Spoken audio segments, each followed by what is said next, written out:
You know, while I'm setting up here, I looked at my numbers.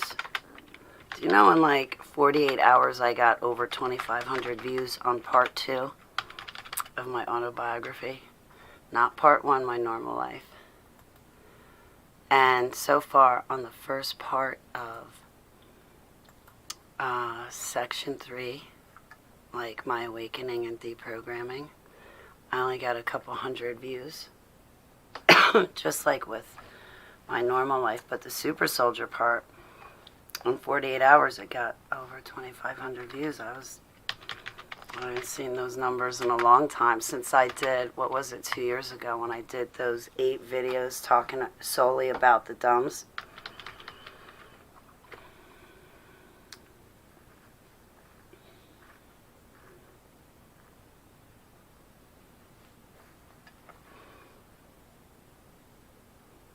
I say more in my videos than I did in my autobiography, written.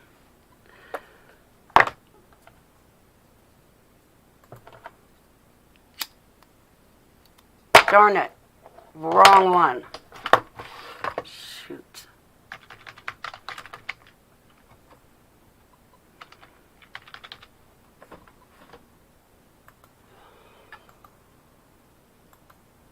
Edit. I'll get started in a minute, guys. Wrong May.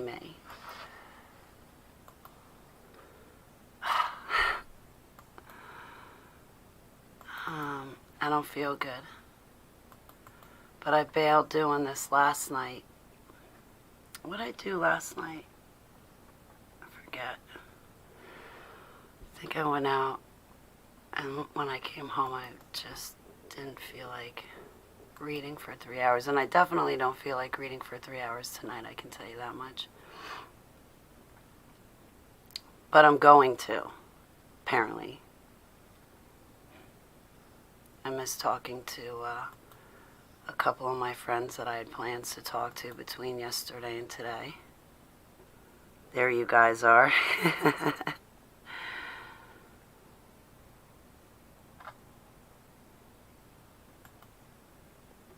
Hey, Bruce, how are you? I'm humbled. Andrea, I love you, sweetheart. Shield Maiden, it's good to see you. Thank you. I'm trying, so I'm humbled. I went to lay down for, thanks, I'm humbled. I'm really humbled. Oh boy, I like this part of the book, though. This is my favorite part. Hey, Seller, it's good to see you, sweetheart. I like this part, like my awakening and deprogramming. The last video we left off at me explaining how YESHUA HaMashiach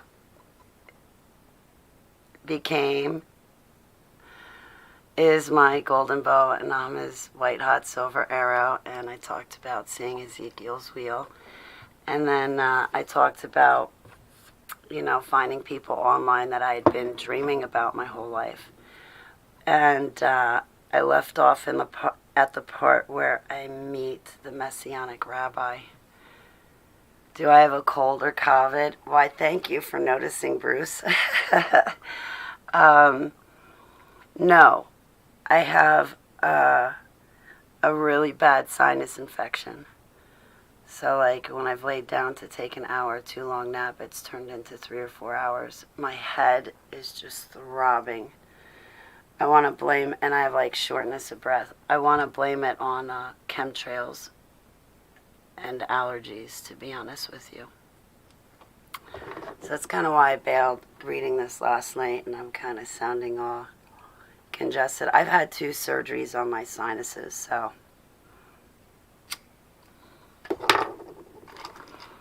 it's kind of like a weak area. And I'm prepared because I got my glasses, so hopefully this will like relieve some of the eye strain,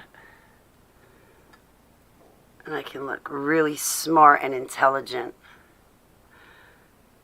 right? Highly educated. Just in time to tell you about the part I ran through the neighborhood naked. Fantastic, right? Hey, Moa, it's good to see you. Yes, Bruce. Lincoln, Information Creation, it's great to see you. Yeah, I gotta get on Telegram.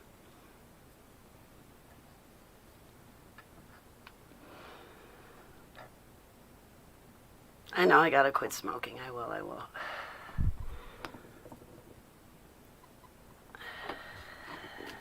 Alright, so I guess I'll start reading. This thing is probably going to take me 3 hours.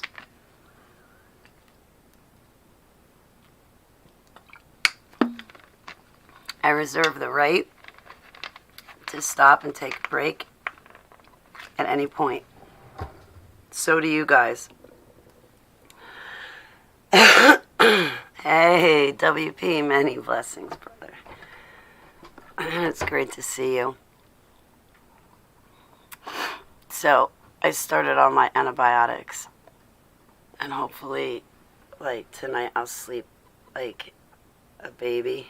And then tomorrow, my headache and everything in my forehead and the top of my head will start to, like, ease. I should probably take a leave or something, but I took Kratom this morning, but it only goes so far. I just don't feel like taking anything more than that. So hopefully tomorrow will be a much better day, and then I'll have finished this. But without further ado, I better stop stalling and hop to it. So when I take breaks, I'll say hello to people in my chat room, but I'll try to stick to the script. And I hope that you all enjoy my autobiography.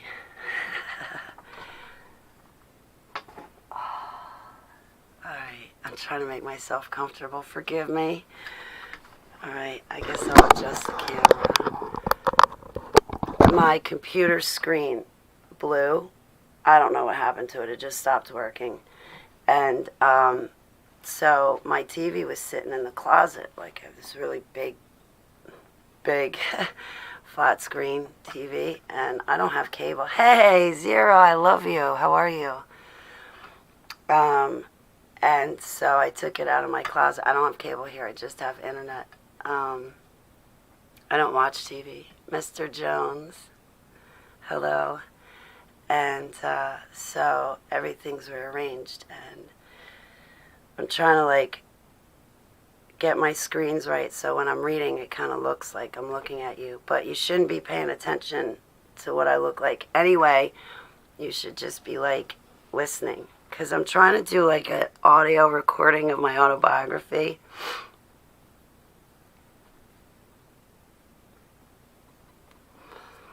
So far, I'd probably, on a grading scale, pull like a C, if I'm lucky.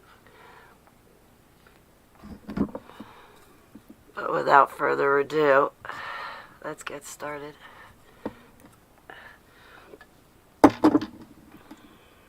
I'm so glad to see you guys here. Thank you so much. Yeah, right?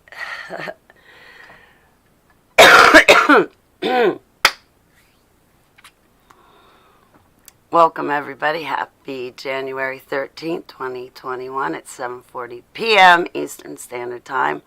I am Holly Baglio, your hostess with the mostest, broadcasting to you live from Holly Television Studios in my beautiful home garden state of New Jersey. I want my HTV. I want it now, and I want it live. Yay! And the dog didn't bark this time.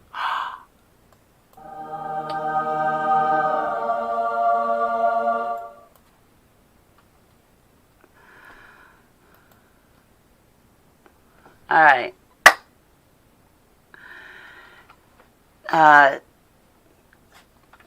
Chapter Meeting the Messianic Rabbi. On December 5th and December 12th of 2014,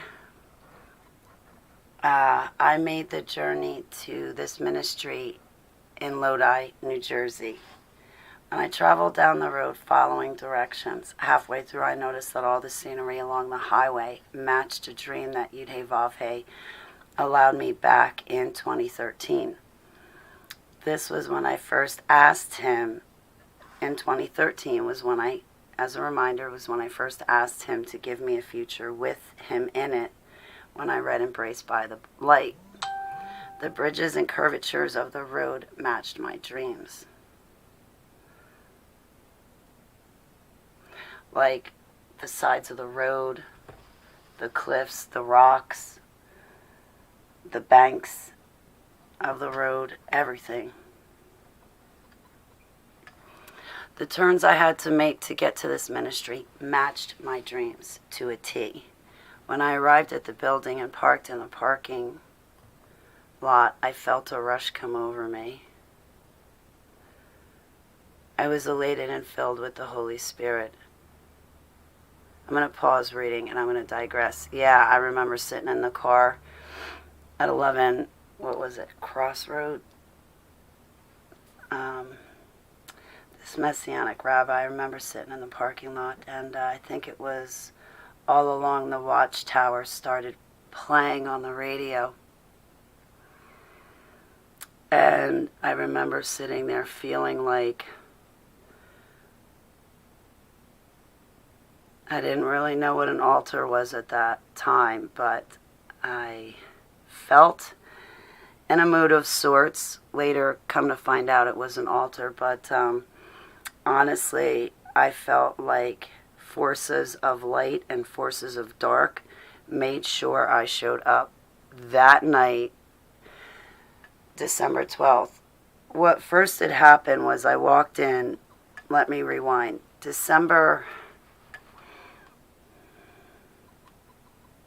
Alright, so I'll stick to just the parking lot.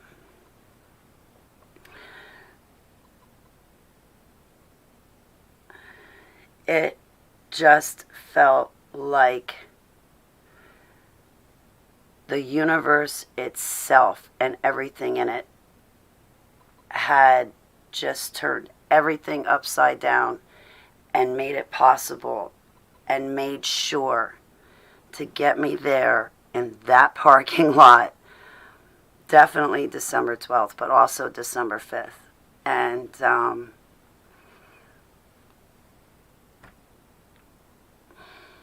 it was a really incredible feeling,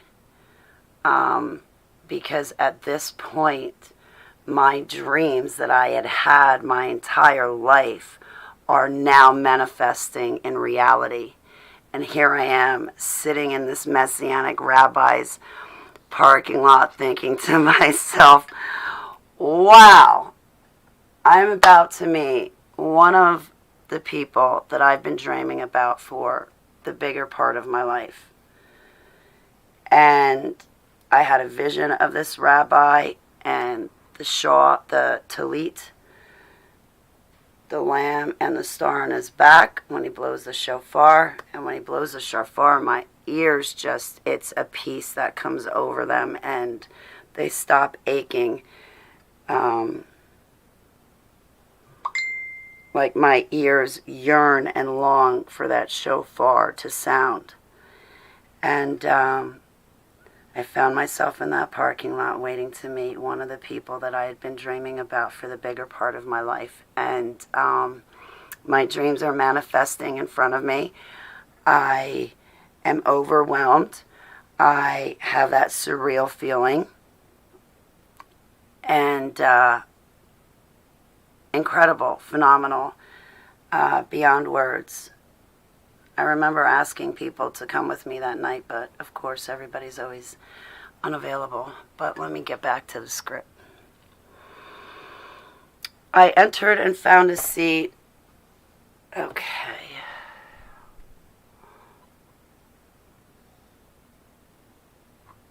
Okay. I only read this once. I entered and found a seat somewhere in the back of the room, out of the way of the camera crew who was filming. The Messianic rabbi came to the stage and gave an incredible sermon. I sat in the audience and felt like I could shine my face to Yud-Hey Vav-Hey and not have to hide anymore. It felt like Yud-Hey Vav-Hey was looking straight at me. showering his love upon me. I was completely moved in ways I cannot explain. At the end of the sermon, there was a line of people who wanted to meet the Messianic rabbi.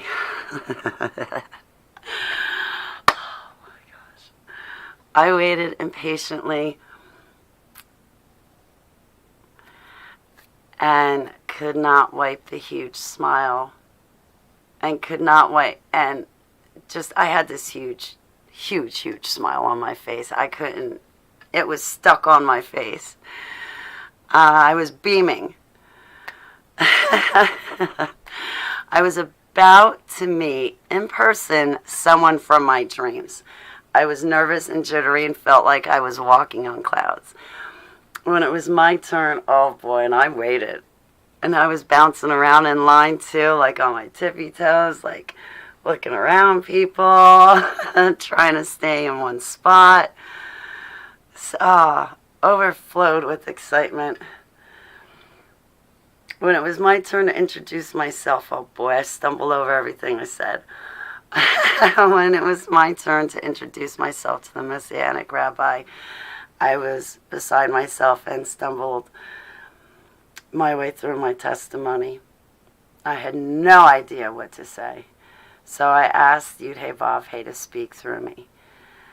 I did my best to give my testimony to the Messianic rabbi.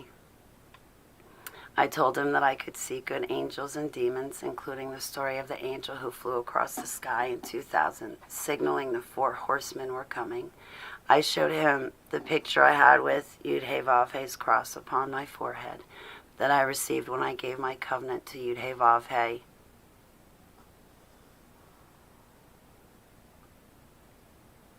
Seven months prior. I confessed to him my dreams came true and that I believed I had a vision of him when I was 13 years old. I said I believed I was supposed to meet him as I have been chasing a lamb, which I just so happened to see on the back of his tallit.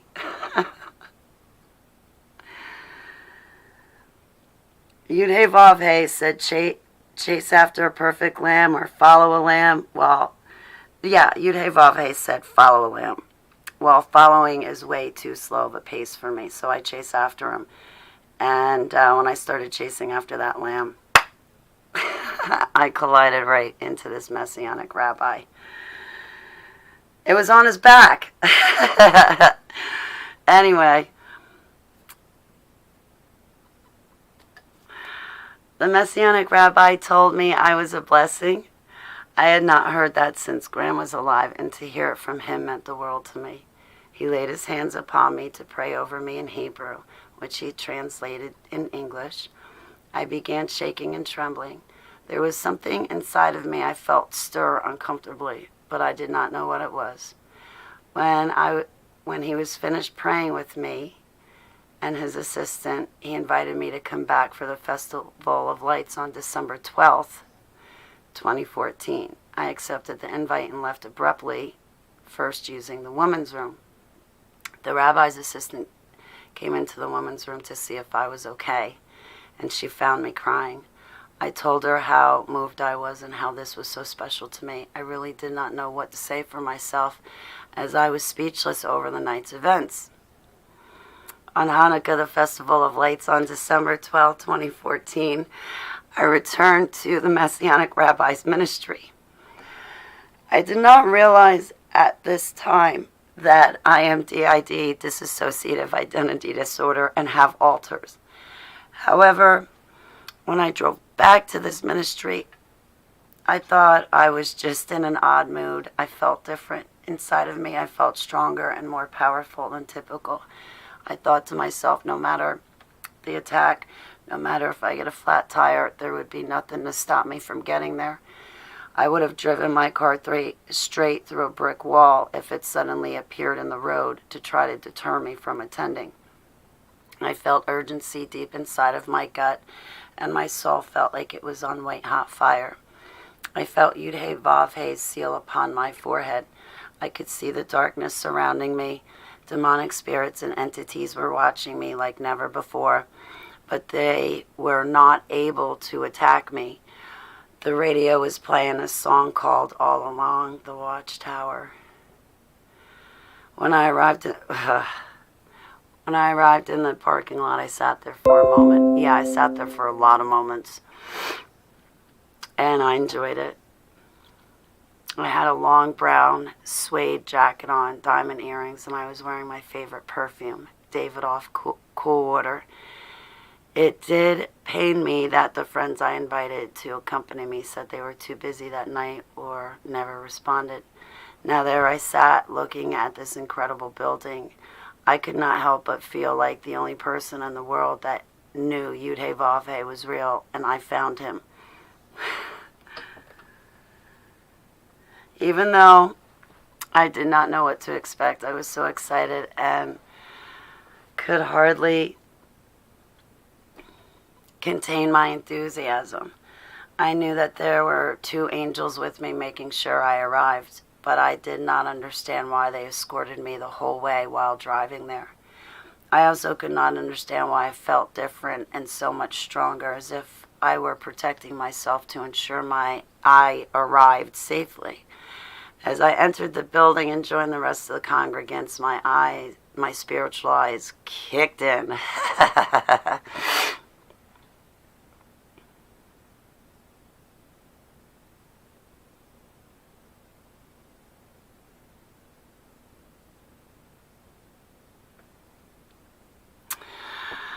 I could see YESHUA and his angels. They were there, and YESHUA was standing in the DJ booth watching out over everyone seated, right next to the watchman's wall. I was dumbstruck, but carried myself appropriately, so I did not give off any expression to others of the spiritual experience I was having. I'm going to pause right now. Yeah, okay, I thought I wasn't giving off any expressions, but I'm sure if I could watch those videotapes, I was probably acting very strange. But I was trying not to. Anyway, no one seemed to notice what I was seeing. I'm sure they noticed me acting strange, but they didn't see what I was seeing.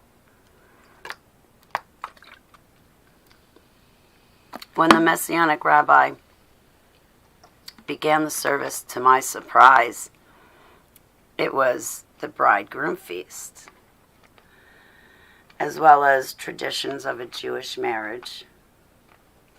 And that was his sermon that night. During this service, I took the diamond ring I wore on my right hand ring finger, and I placed the ring on my left hand. I said, YESHUA, you are a perfect man, and I want one. You are my everything, and I want to marry you. Last I heard, you died single, so I'm single, you're single, let's get married. I'm making this my opportunity to do so. I love you with all my heart, mind, body, and soul. There is no bigger love I have in my life and heart than the love I have for you. I want to be your bride and have you as my groom. In my death experience back in 2007, I believe you whispered to me, marry me. So that is what I am here to do tonight. I am here to say yes and to marry you, finally 7 years later. Also, I had a death experience as an active super soldier when David and I met YESHUA and YESHUA. And in that first death experience before the one in 2007 that I remember, and that one that I remember, when David and I met YESHUA and YESHUA. YESHUA told me that him and I would get married one day and that all of this would be over. And when I said, well, why can't we just do it now? He said, not now. So there I am, December 12, 2014, after both death experiences, now sitting in front of this Messianic rabbi, marrying YESHUA HaMashiach, my golden bow. Back to the script. I made more than a covenant to YESHUA this time. I professed my love for him this time. Everyone in the audience was given a candle to light during the sermon for the evening's festivities to follow.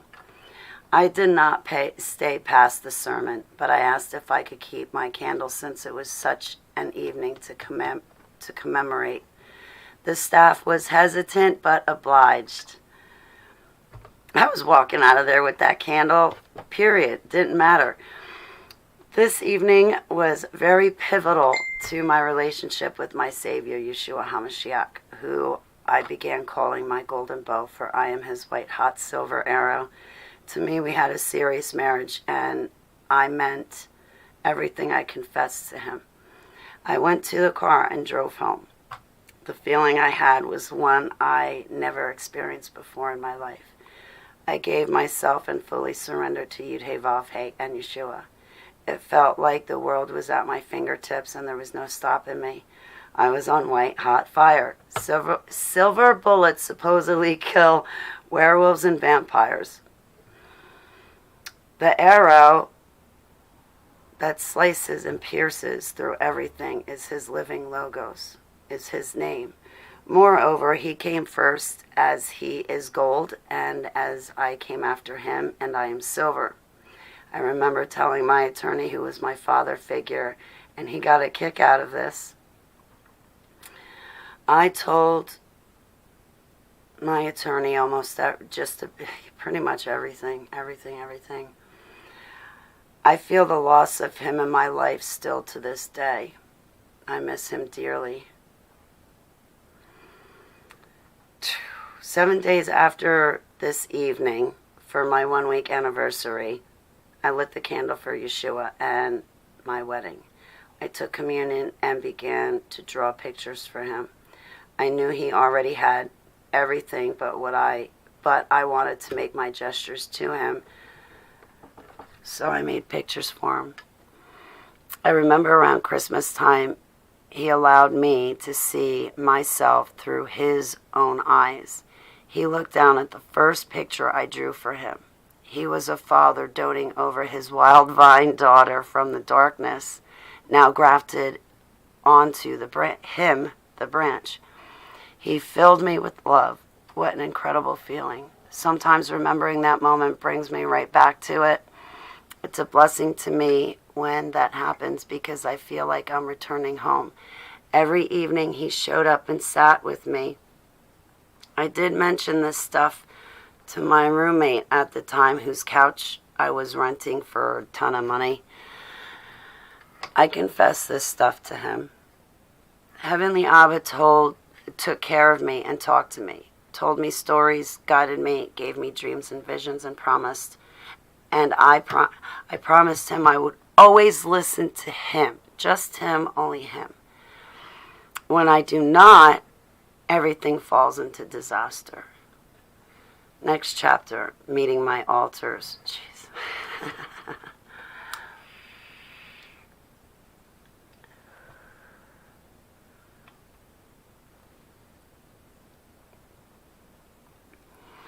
I had no idea what an altar was at this point. I had no idea what an altar was at this point. I knew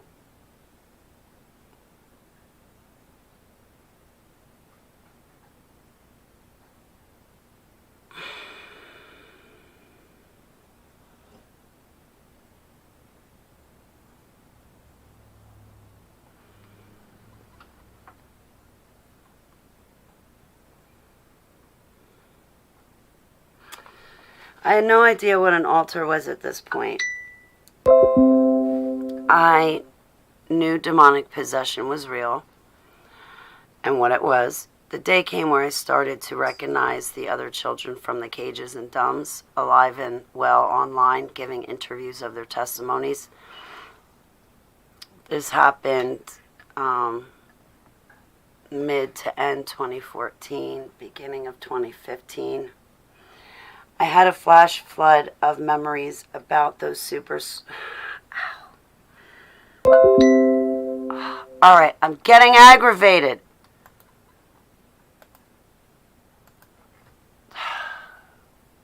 I don't like this paragraph, and the notifications are aggravating me. I had a flash flood of memories about those super soldiers come back all at once.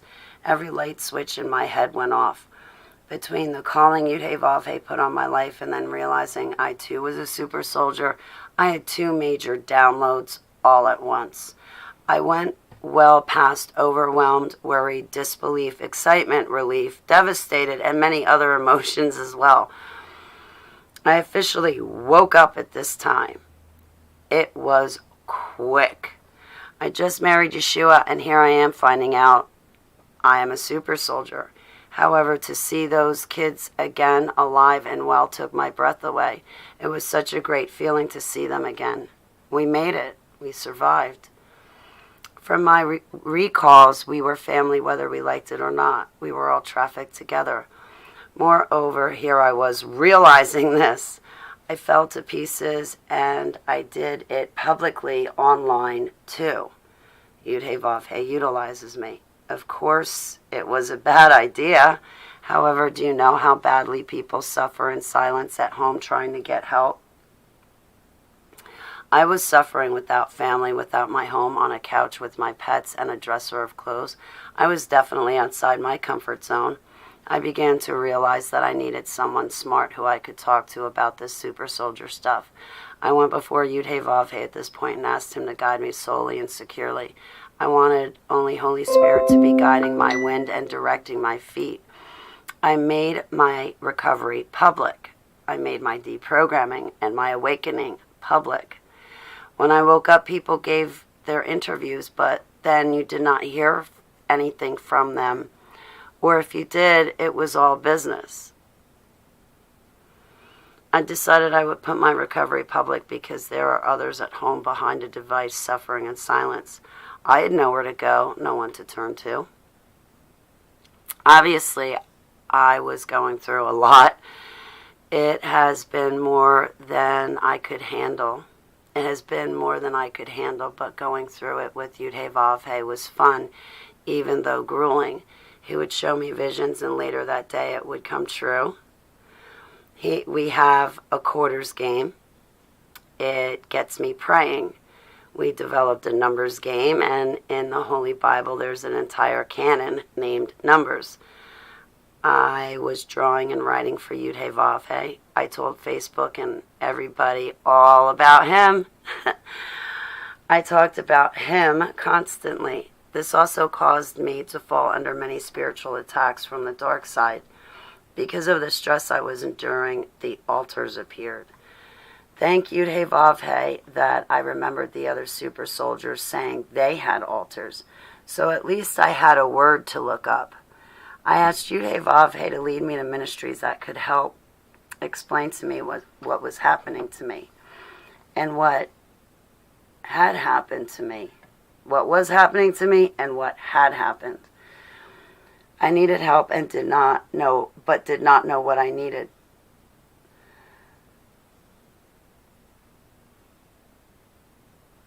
Yud-Heh-Vav-Heh began guiding me, but there were some obstacles I had to face first, and this was one. One morning, the spy altar made an appearance. I'm co-conscious. When an altar comes forward, the altar, aka subpersonality, aka broken piece. I am aware of what's going on. The altar's in control. I was about to find out the hard way they can be demonized and in the worst possible ways. Now, the first altar I met was not demonized, okay? The first altar I met was the spy. Oh, my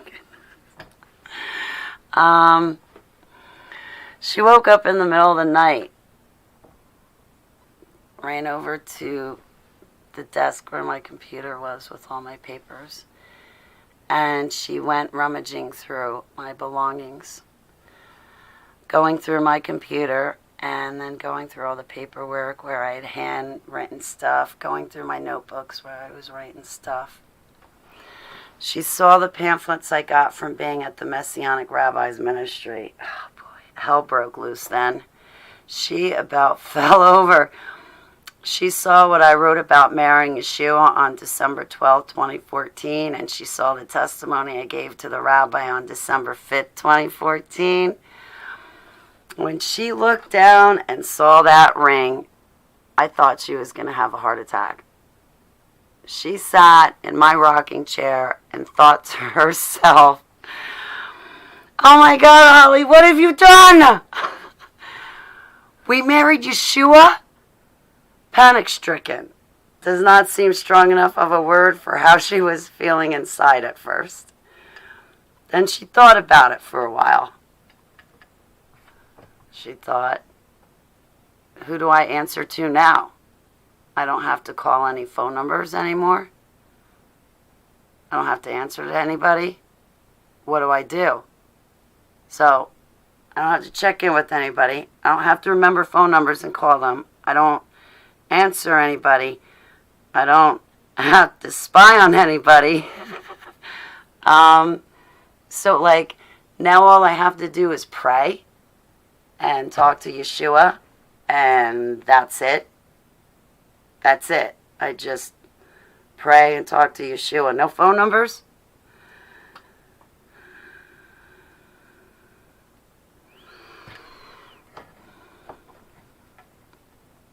This might not be so bad. I'm okay. I still cannot believe Holly married YESHUA. Way to go, girl. You got it right this time. Another altar made an appearance. She is a protective altar with a distinct sense of humor, but mainly all about business and getting things done.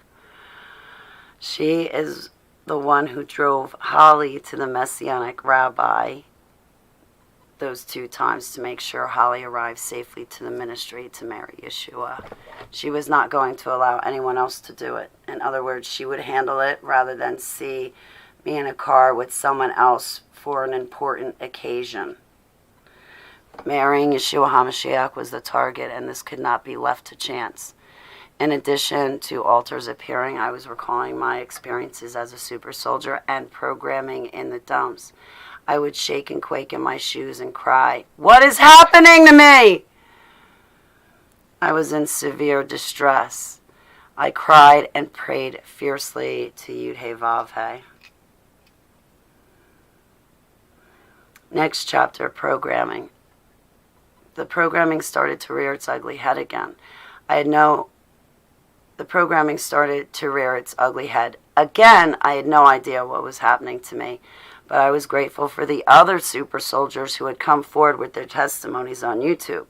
At least then I had an inkling as to what was happening to me.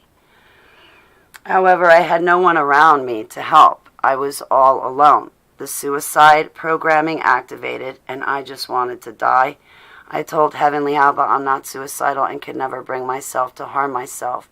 I begged him to take my life instead. Living was too difficult, and what I was experiencing went way beyond anything a doctor or counselor was equipped to handle. My alters would not have trusted them anyway because the entire medical industry is involved in covering up MKUltra. It's a fraud. It's sorcery and alchemy. And then they give you out big diplomas, which means squat. They were a part of the problem that I was trying to escape. Either doctors did not understand or they would try to reprogram me and put me back to sleep. Then I would never have a chance at having a quality life and exercising my free will to turn to YESHUA. The medical industry covers up spiritual problems with a lot of big words and expensive medications. They separate people from their creator and savior and never address the issue at hand, which is a spiritual problem. Instead, they call it a medical condition and label you mentally incompetent using terminology like bipolar,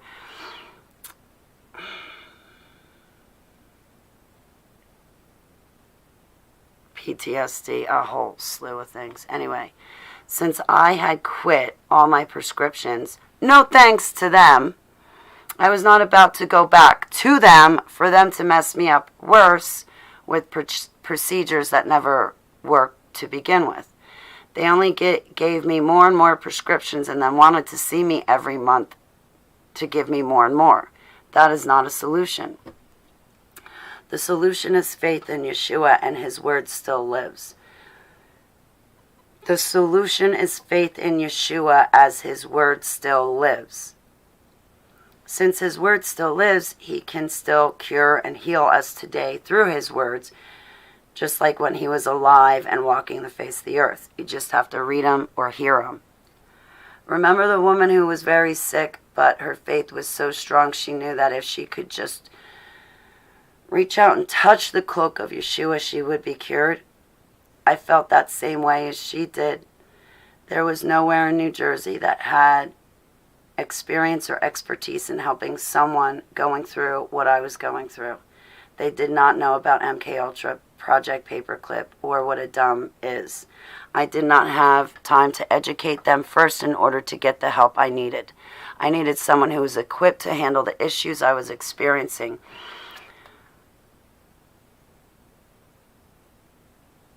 I needed them to come already equipped.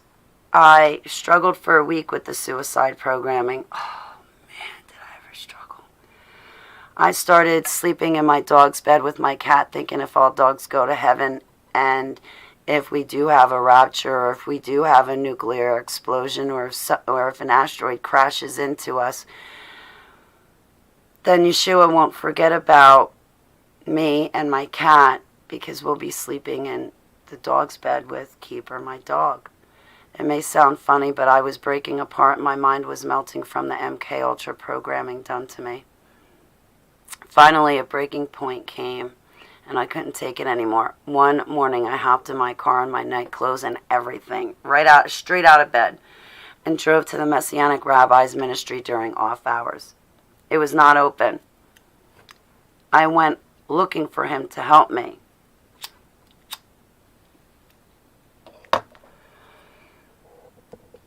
I thought that since he knew Yeshua, then Yeshua would have him help me and tell him what to do for me. When I arrived at his ministry, I entered the building, but only the janitors were present. I about kicked in those doors. It didn't matter. I was going in. I needed help. I didn't know what was happening to me.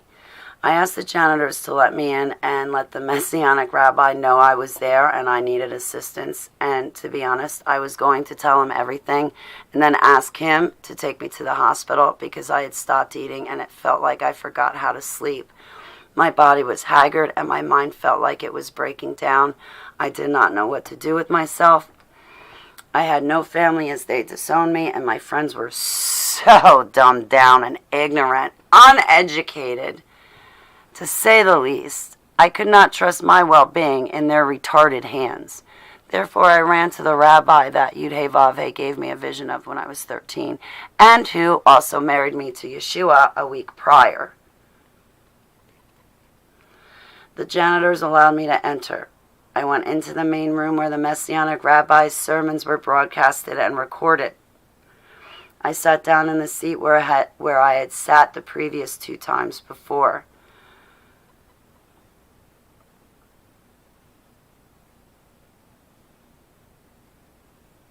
My mind was flipping between super soldier recalled memories and my calling from Yud-Heh-Vav-Heh. Then my mind would flip, and the suicide programming roared, and I felt like I was dying. My mind was flipping back and forth. There is an Ezekiel 33 Watchman wall in the main room over by the DJ booth where this Messianic rabbi broadcasts all of his sermons and whatnot. I walked over and touched it. I told Yud-Heh-Vav-Heh I am his watchman and to please help me understand what is happening. I sat down on the stairs to the DJ booth right next to the watchman's wall, and I thought to myself that I was in a heap of trouble. I do not know what to do. I leaned back on the stairs and I bumped into the DJ booth door. It opened. Just like that. I'm not lying. It opened. I remember back on December 12, 2014, when I saw YESHUA, my golden bow, standing inside the DJ booth that night. So, I could not help myself. I stood up and I did what anybody would do in my position. I entered through the door and into the DJ booth.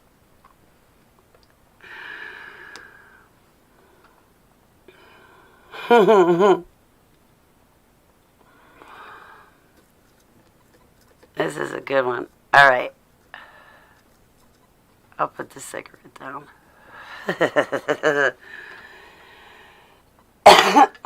At this time, I thought of the Messianic rabbi and his wife. His wife, if you guys have ever heard the story of them meeting. Okay, so I'm looking at them as my parental figures. I know that sounds weird, but I was always tuning into his ministry and had heard about how he and his wife were prophesied over, and now they were both married to each other. In my mind, they had the ultimate love story, and I wanted my own with YESHUA, my golden bow. I marched into the DJ booth and stood at the mixing boards and microphone and all that stuff. I could not help myself. I did what anybody else would do in my position, like a kid in a candy store, and I touched every single button and every single knob there was. I even pushed CDs in. Thank God I didn't find the power button. I grabbed onto the microphone and I pretended to speak into it. I said something to the effect of, "May I have your attention, please? This is your Ezekiel 33 watchman. We are fucked. The world is coming to an end as we know it. We are about to collide 1,000 miles per hour into the Great Tribulation head first. It is time to prepare and turn to YESHUA. There is no time to waste." And I yammer on into the microphone a few things, right? I admired this ministry so much, I felt like a kid in a candy store to be standing in the presence of greatness. I am a humble country girl. I grew up on my grandparents' farm. After about 30 minutes, when I realized that the Messianic rabbi was not coming to help me, I left. On my way out, I told the neighbors my name and left my phone number. But they had it anyway. I begged them to have the rabbi call me.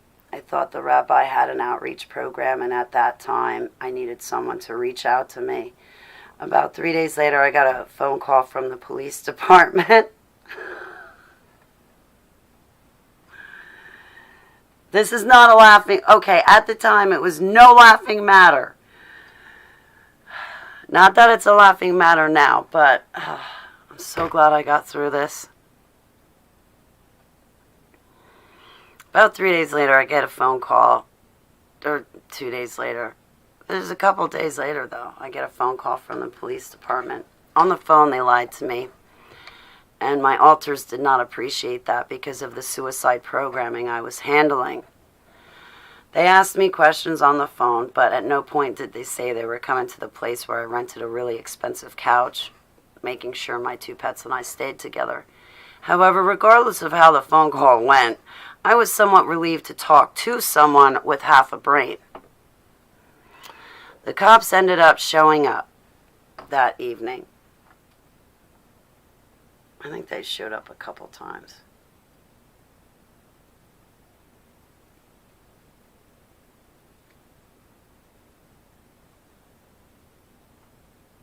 Or was it just that once?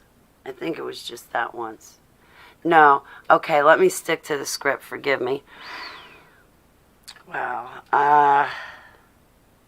So, they didn't tell me they were coming. But, anyway, the cops showed up in 3 cop cars that evening. The roommate was bugging out badly because he was engaged in illegal activities. So this was the last thing he wanted to have happen. I told the roommate to shut up and stay in his bedroom because the cops were there for me. Shut up, stay in your bedroom, don't open the door. They're here for me anyway. Don't get involved in my business, all right? I'll handle it. So, my household was separate from his, and I did not want his garbage affecting mine. It was bad enough that I had nowhere else to go but to live at his place on his couch at the time. The police walked up the stairs to knock on the front door. I answered. 2 officers were in front of me. 3 officers were hiding behind a really bright flashlight, and I could not see their faces. It took 5 of them. 5 of them. Okay? They come up the stairs. I can see 2 of them. They asked me about the Messianic rabbi. I told them I was seeking help from his ministry, and I believed everything he spoke about and wrote about in his books. I was a mess, to say the least. They had no idea what was happening to me, and I did not know how to explain it to them. They would not believe me even if I tried. They questioned me about everything. I told them the entire truth about myself, but refused to answer any questions about the roommate. It was me they were coming for, and I did not want the roommate's mess intertwined with mine. I began breaking down in front of them. I started shaking and crying like a leaf, and starting to cry. I put my back to them, and when I put my back to them, I ducked down my head and leaned against the front door so they could not see my face.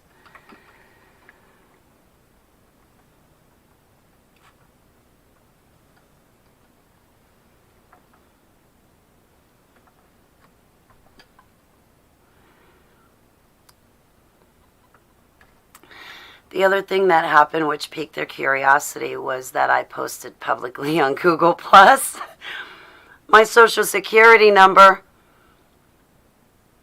What they did not understand at the time was I had a premonition when I was younger about doing just that, and it was my signal for help. They saw everything I wrote, and it was all public. They asked me about Aaron, my knife, brother to Moses. I told them to wait a minute. I went inside the house, underneath my pillows, and I grabbed my 2 knives that I had been carrying for 4 years at that point for self-protection. I came out onto the deck and I placed Aaron and Moses on the ground. I backed up a few steps. I placed Aaron on the ground, and then I placed Moses down, and I told them they could have Moses too. And I backed up a few steps, and then I sat down so the 5 of them would feel safe to retrieve my weapons.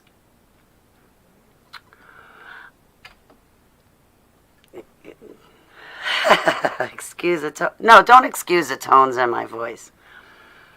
I was happy to hand them over. They continued to question me, and I continued to sob and confess everything to them.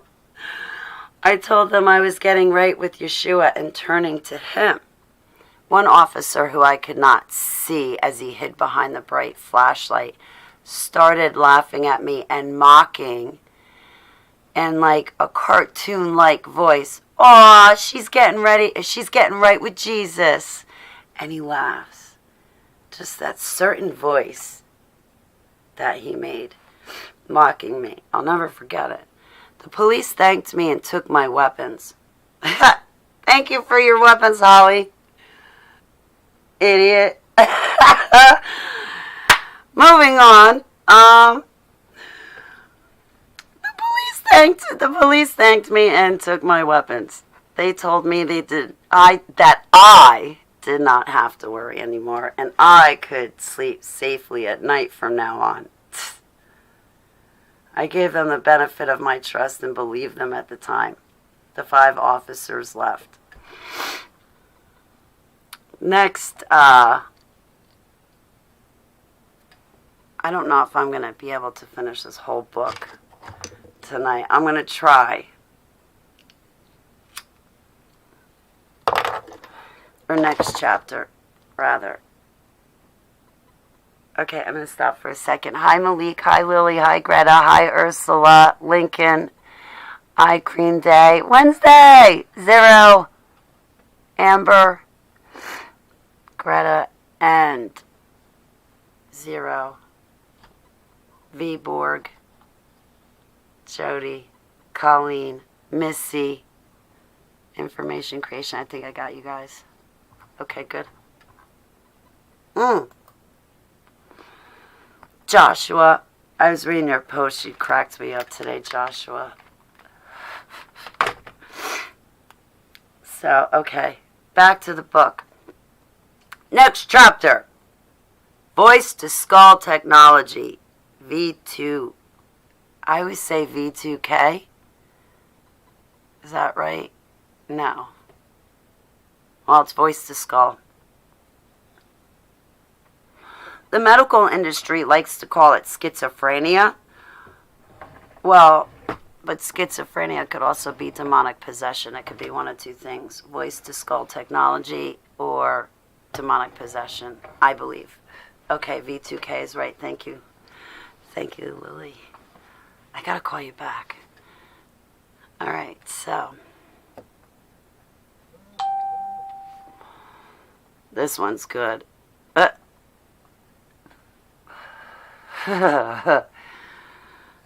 Okay, I'm putting it out.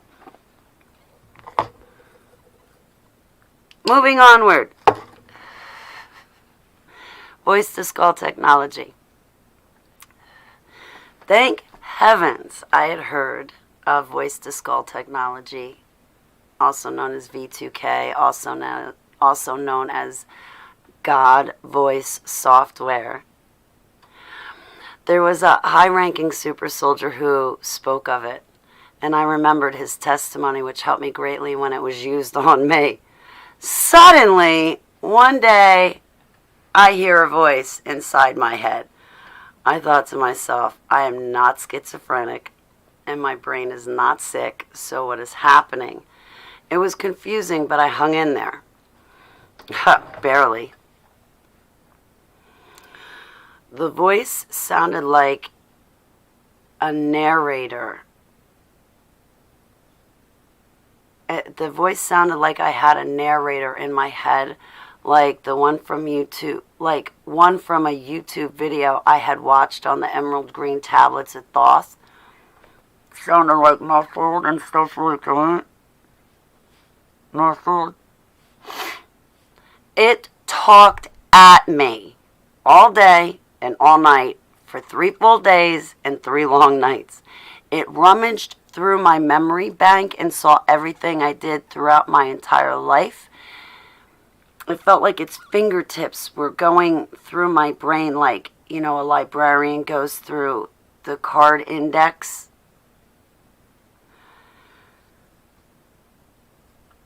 This made me feel bad about most of the choices I had made in the past because now they're all known, such as like people I made the mistake of dating that I really did. Never mind. As it viewed my memories, I was reliving them.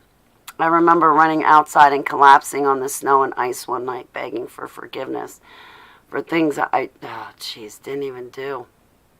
The person using the V2K technology was harsh and gave me no privacy. I tried to ignore the voice as much as I could at first. Well, and at first I thought it was a demon. However, when I cast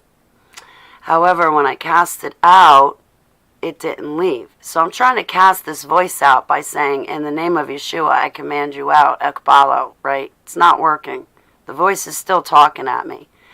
I kept telling it that Yeshua is not intrusive and I can live with him, but I cannot live with this voice. It bothered me so much. And it talked when it wanted to without leaving me a say in the matter. This voice would not shut up. I began talking back at it and asking it about Yeshua. The person never had an answer about him. One night I was falling to pieces and my mind was unraveling, so I told the voice to come and get me and fix me. The voice responded that it was too busy making bank. I'm too busy making bank, Holly, to come get you. Yeah, you're making bank by talking inside my head. That's how you're making the bank. Now come spend some of that and take me to Aruba. I need it. Anyway, let me get back to reading the book. Oh, boy. So the voice is busy making bank. Can't come get me. I even started to think the voice was crushing on me, too, because it would flirt with me when I was in the shower and at other times. When I ate food, the voice was there. When I was trying to sleep, the voice was there. I could not even pick my nose without the voice commenting on that too. Or is it? When I was tuned into my ministries, the voice was silent. The voice and I conversed back and forth on about every topic you could imagine. I tried to even get the voice saved to Yeshua since I was turning to him myself.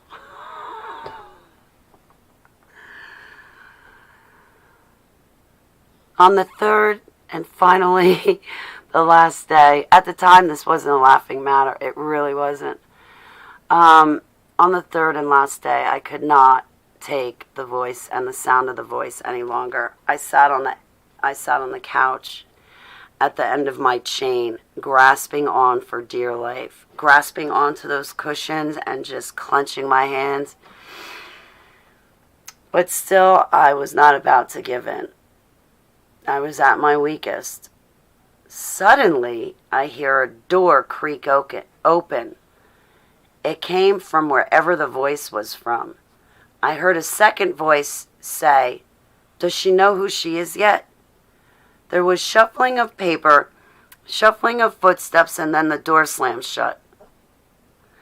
I purposefully quieted my mind and tried my hardest not to have a thought pop into my mind. There was a long pause and silence.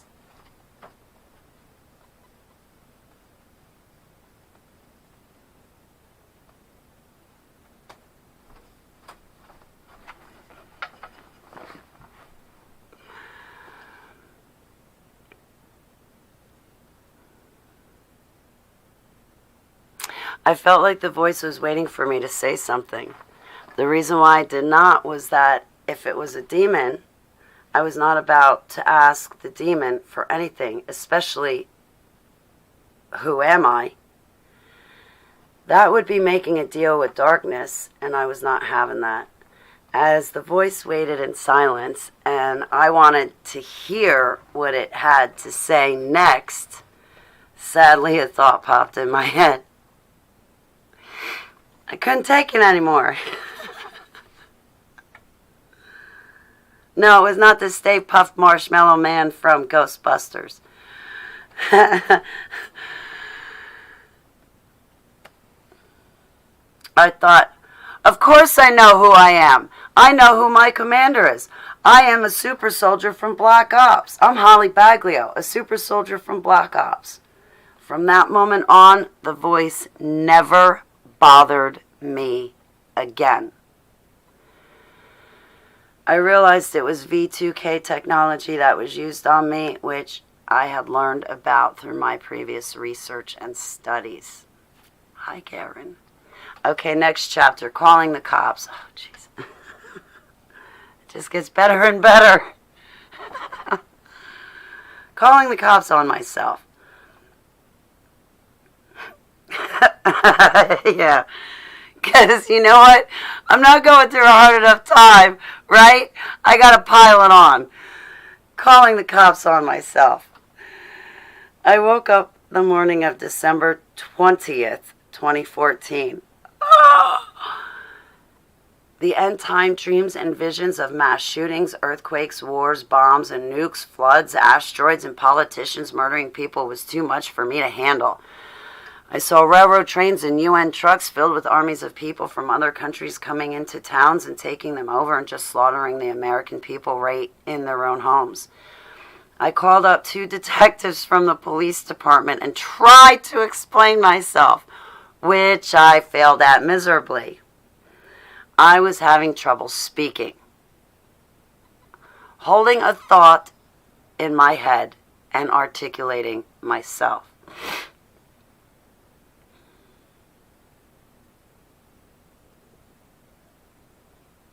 The police came to my house, and I asked them to take me to the hospital. They said they were too busy to do so that morning, and no one was around to drive me to get me there. But they're at my house, but everybody's too busy.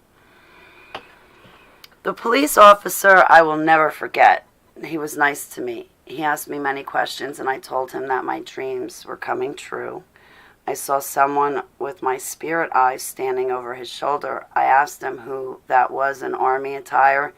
He told me it was a guy. So the cop's talking to me. He's real nice, and I look over his shoulder, and I see another kid that looks similar to him standing in army fatigues in like this blue color.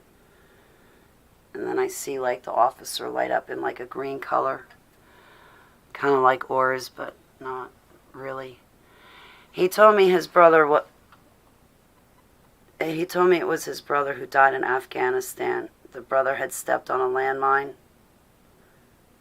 I said he stepped on multiple mines, and they were connected together, but his brother saved people even though his life was sacrificed. I told him that I could see his brother and his brother's colors meaning a person's soul. The officer was nice but had to leave, and I said goodbye.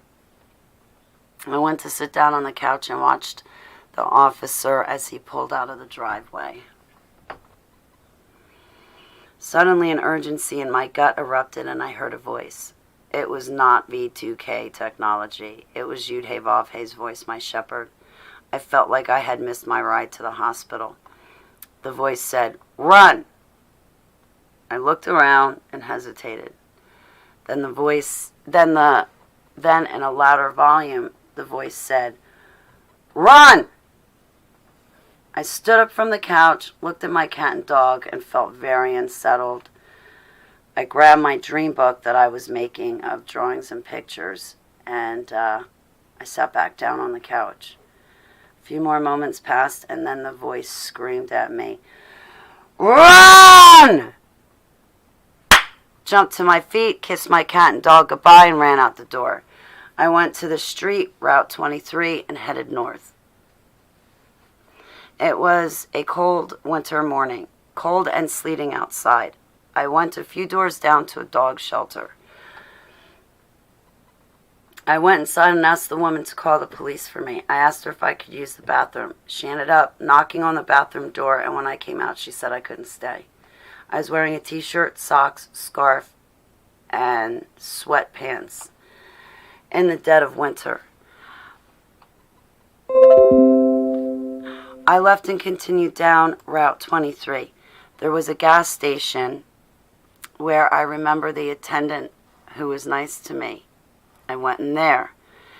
When I arrived, the gas attendant was not working. It was someone else. I asked to sit down and make a few phone calls because I was looking for help. The man said it was not a problem since I was a friend to the other guy. I called the Messianic rabbi, but they left me on hold for over 15 minutes, so I hung up. At the gas station, every time the bell rang because a customer came in, I jumped. I hid in an aisle so no one could see me, I hid in an aisle so no one could see me, with the customers coming in and out. I called my attorney, but only had his work number at the time. He was in court that day. I ran out of time. I had been there for 20 minutes. I needed to get to the hospital, which I thought would be a safe place until I could sort out what was going on with me. I ended up leaving the gas station and continuing to head north on Route 23 on foot. As I walked, I cut across the highway. I saw houses So I trekked up the bank on the side of the road. I went over rocks and through bushes. When I made it to the development where I saw houses, I kept hearing chainsaws. My mind was flipping and melting at this point, and the flipping and melting was happening from the time I left, when I heard run, all the way. I left out a lot of details. I don't want to get into these details, but going to ask for help at the dog shelter or the dog place, and then going to the gas station to ask for help.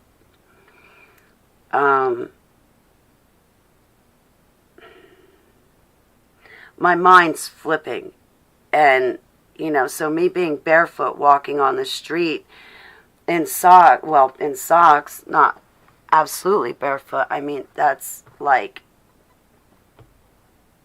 not fazing me at all. It's sleeting out. It's freezing.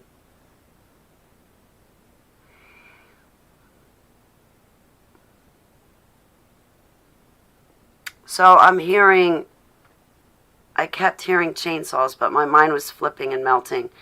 The chainsaws sounded like dirt bikes, and I felt like people were chasing after me. I began reenacting what I had survived in the DUMS and MK Ultra projects, and my mind felt like it was melting. My mind kept flipping from the present to the DUMS, from the present back to what happened in the DUMS in the past. The thoughts in my mind were scrambled, and I was clutching on to the fragments of reality that I could perceive to try to make sense of things. I saw one man come out of his house, but the look in his eyes was dark, so I did not ask him for help and continued to walk past him. All I wanted to do was get to the hospital. I kept walking and struggling to maintain and contain the thoughts in my brain as the programming was breaking down and floods of thoughts are coming through. As I walked, the thoughts grew darker. I remembered my grandmother and wished so bad that I could go home to her house go home to her in the house I grew up in. Walking in the development, I saw a house, and for some reason I began to think I was home and that Graham was inside. I ran to the door and knocked on it. No one answered. Therefore, I went around to the back door and knocked, calling out, "Graham, I'm home. I'm here. Please answer."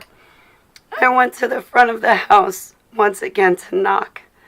However, the MK Ultra programming came out, and I began reenacting what I had experienced and whatever was racing through my head.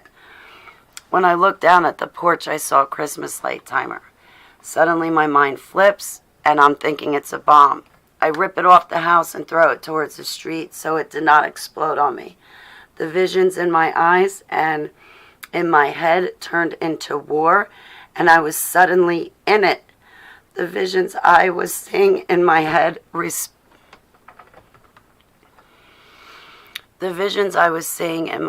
I responded to in reality. I heard gunfire and bullets whizzing past my head, so I had to take cover.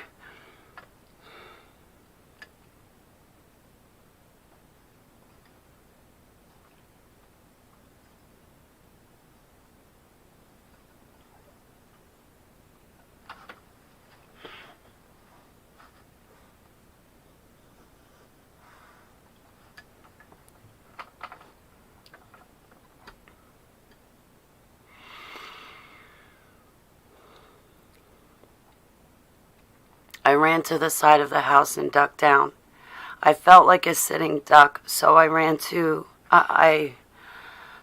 escape, I ran to the backyard. I kept ducking from incoming bullets and people shooting at me. Once again, I heard chainsaws, but I interpreted the sounds as dirt bikes and people trying to find me.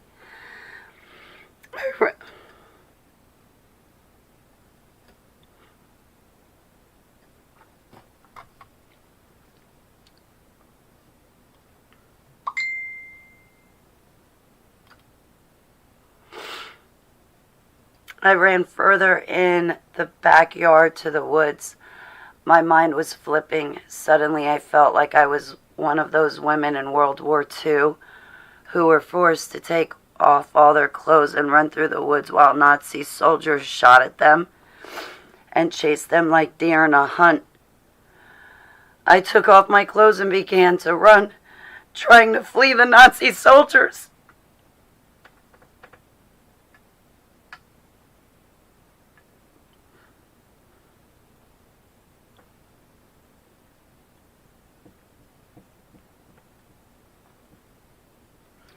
I re-entered the backyard and took cover by laying down in the grass and playing dead. Slowly, my mind started to calm down. I prayed to YESHUA to come get me, and I would not move until he did. The cold, wet grass, freezing temperatures, and sleet falling seemed to slow me down a bit. After 20 minutes, I regained some sort of sensibility. I got up and walked back to the woods where my clothes were and redressed myself. As soon as I was dressed, the visions from MK Ultra programming reared its ugly head again. And now I'm back in it. There was a flood coming, and I had to get myself to shelter. I saw a child's tree house and climbed into it. Inside there were play toy guns set up like snipers pointing out of the window. There were blankets, a table, and chairs. I grabbed the blankets and tried to warm up my freezing wet body. Then the flood came, and I had to stay in the tree house until the water subsided. Again, bullets were flying at me, and now I had to fight back. I took the toy guns and fired back. A little while later, the visions from MK Ultra programming calmed down. I slowly got up, refolded the blankets, and put them back in place in the treehouse, put the toy guns back in place. I slowly opened the treehouse door and came out. Once in the backyard, with my mind finally quiet, I knew that now, more than ever, I needed to get to safety and find help. I left this house and continued to walk down the street to the development. Around the next corner, I saw a blow-up Grinch doll. Oh boy, here we go. Anyway, around the corner, I saw a big blow-up Grinch doll.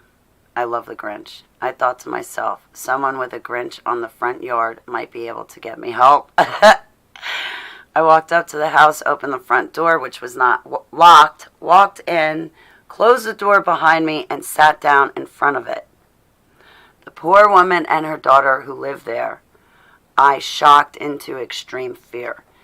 The woman came to her foyer where I collapsed. I told her, I'm so sorry, but I fell and bumped my head. Could you please call 911 and get me an ambulance? Suddenly, I could not remember my name or where I lived. Now, I know that I told her a lie, okay? I can't tell her about MK Ultra. I can tell her I fell and bumped my head, which would explain some things, right? Okay? Suddenly, I could not remember my name or where I lived. She took her daughter into another room. I told the little girl I was sorry and to please listen to her mom. The woman came back and called 911. She had a dog that almost bit me because I was so shaken and scared. I curled into a knot and did not move a muscle. She was so kind. She gave me dry socks and a heavy winter sweatshirt to wear because I was soaking wet and freezing. I kept apologizing to her profusely. When the cops arrived, I had to move for them to enter the house. I stayed on the floor and they entered. I told the cops I was either Holly Gabry from Far Hills or Holly Baglio from Somerville, but I could not remember. I said I fell and bumped my head and that having fibromyalgia, I could not remember a thing. I told them I was having nightmares and that my dreams come true. And one of them, the roommate I was living with, shot and killed my dog, so I was very concerned about my pets. They wanted to take me to jail. I told them no, That's not the place for me. No. They went to touch me and I moved back. They kept being insistent on taking me to jail. So, I did what anybody else would do in my position to persuade them. I pulled down my pants and took off my shirt and I told them that I am fully disabled. I need to go to the hospital, not jail. One pulled out his gun and the other one got ready. It was a Mexican standoff. I was not going with them and they were about to shoot me. I commanded them to take me to the hospital, as I had done nothing wrong to warrant going to jail. Finally, the second officer said, "We will take you to the hospital, just put your clothes back on." I looked at them both dead in the eyes and took my time to process what it was they were thinking behind their eyes. I made sure that they were taking me to the hospital. When I felt like my point had got through to them, I put my clothes back on. Then I asked them to sit down while we waited for the ambulance to come get me.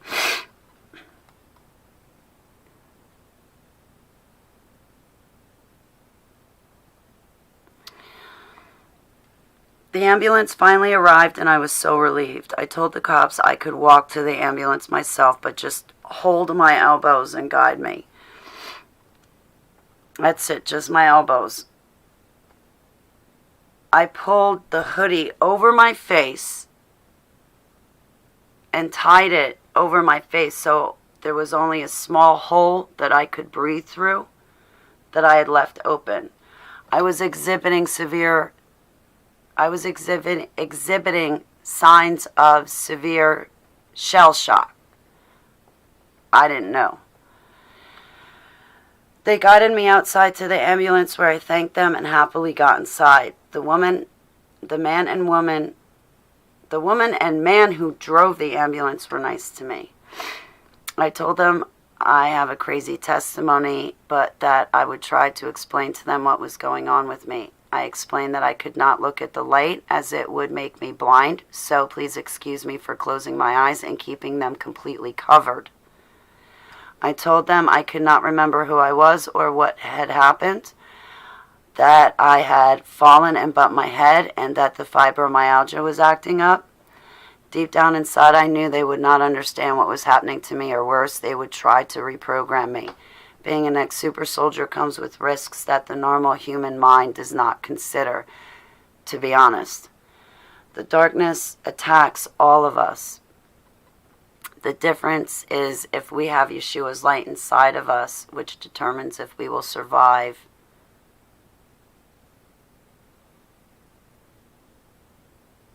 the kingdom of heaven or allow the darkness to eat us alive. Next chapter, a hospital.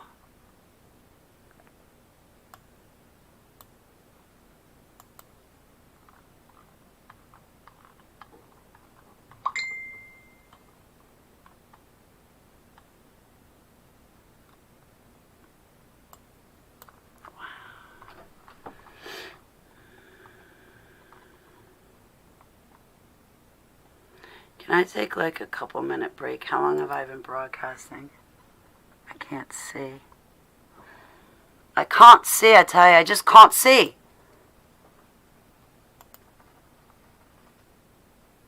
Okay, so I've been broadcasting an hour and a half. Could we take like a couple minute break? Is that like, could I do that? I don't have cigarettes and I'm not trying to quit smoking right now. No way!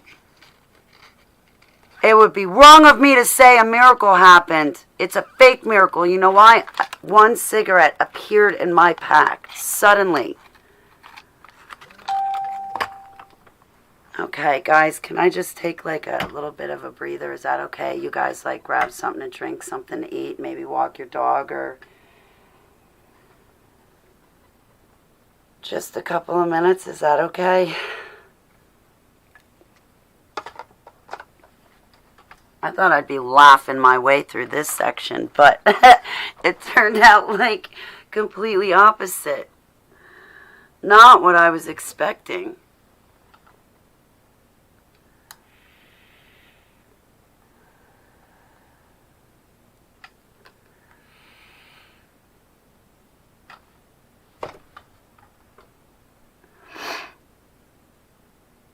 Forgive me, I'm not trying to like waste anyone's time, but I just need to pause. Hey, Lily. Hey, Dirty Walter. I've not seen you in so long, sweetheart. Karen, I love you. Debbie. Hi, Carrie. I am. Sometimes I get a little emotional, but that's okay. It's good, I guess. People are always like, oh, wow, it's so good. You're showing emotion. You're crying. I'm like, I don't want to cry. Like, no. I'll be the wise ass, okay? I don't want to cry. I want to be the one that gets angry or the one that's a wise ass. I don't want to cry.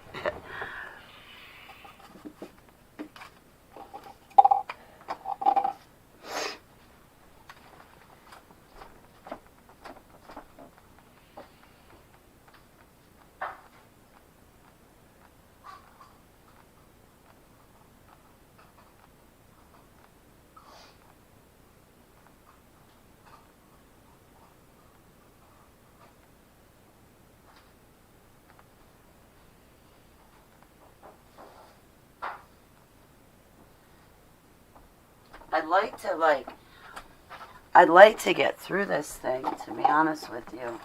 So I don't have to read it anymore.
I'm sorry. Please forgive me.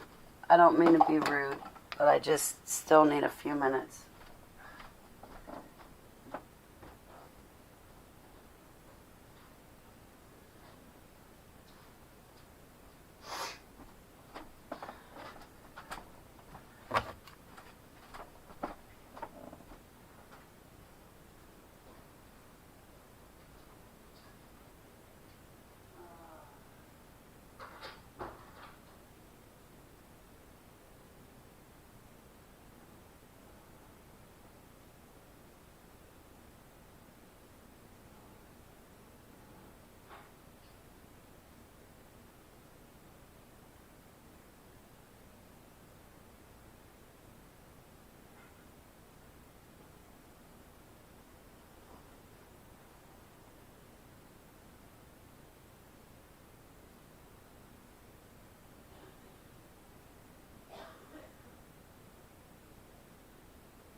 Hi, guys. Okay, cool. Twitch, would y'all like for me? Yes, information. Am I on Twitch or whatever it is? Man, I got profiles all over the place. I'm like losing my viewers, or like Holly stopped reading, half of them fell off. Oh, come on with these notifications. Oh my gosh, stop. Like, I wish I could adjust the notifications and really customize this computer to the way I like it, because it drives me nuts. I need help with my webpage too. I need one that I can do my live streams from. So like when you go to hollybaglio.com, I'm live streaming from there, not from YouTube. It will be live streamed to YouTube, but I'm not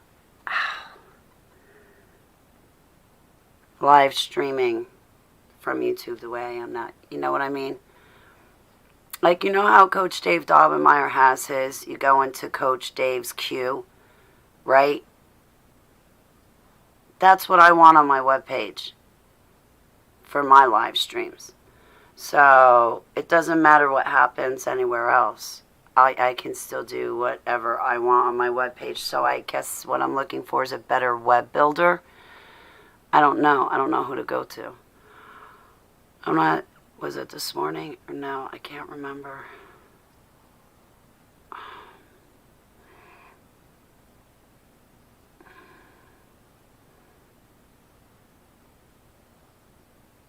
Yeah, but I also want to, Joshua, I want to take like that notification thing and like put it somewhere else on my screen, so when it pops up, it's not always in my way.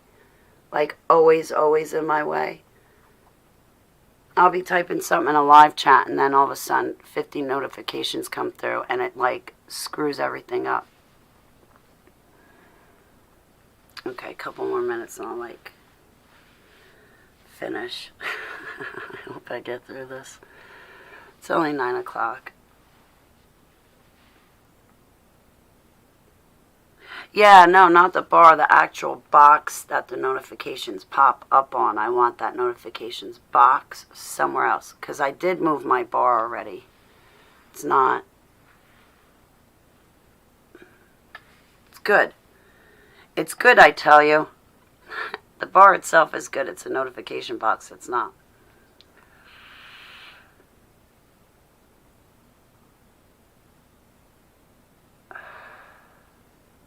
I am? Sweet. I will log on to it more often then. And I vanish. Voila.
I even have a profile pic. Cool. I gotta spend time getting to know it then.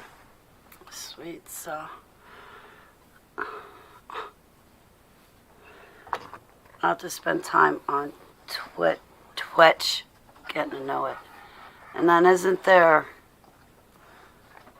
Twitch too? Twitch and Twitch. I don't know if they're the same thing or different. No, come on. Go lay down again. You were doing so good.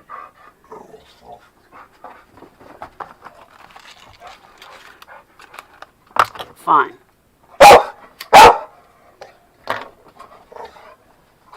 You win. What are you doing, Sam? Do you want to treat me too?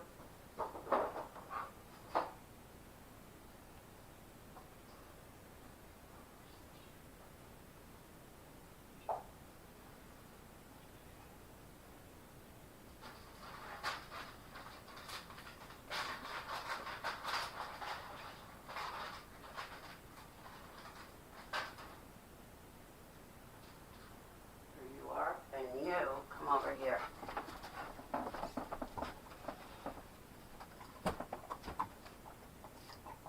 Oh wait, wrong one. Oops, sorry.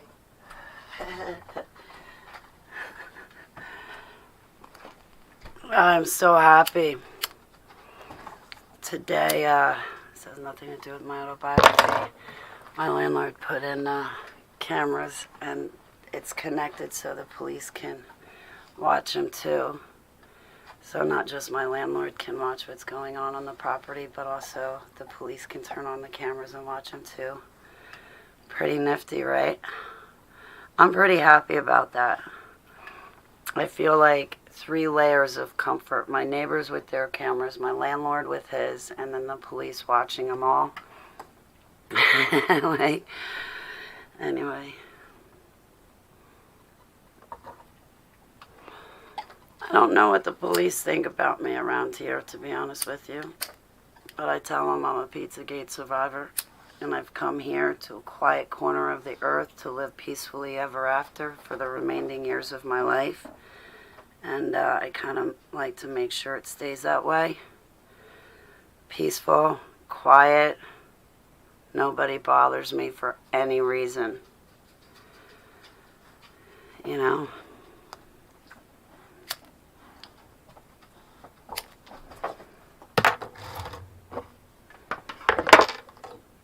So, let's get back to the book. Why continue with YouTube when you're gonna put it off? Yeah, well, I want to make sure when they boot me off that I tell them off. I'm gonna tell them off, then they can have the last word and boot me off. It'll be worth it. It'll be fun. I'm going out with a bang. If I'm not getting kicked out, I'm not having fun at all. I'm going to make them give me the boot information creation. I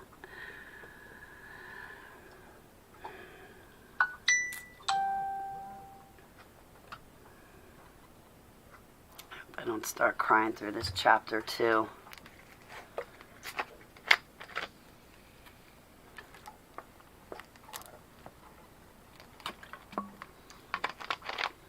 Wow, that was a mess. It was a complete mess.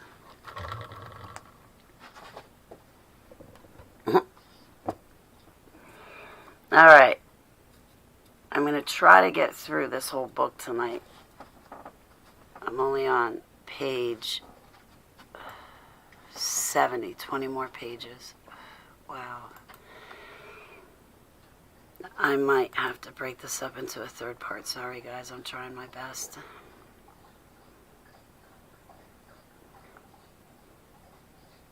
I'll support better platforms. I can't believe Parler got taken down. That's nuts. It's nonsense.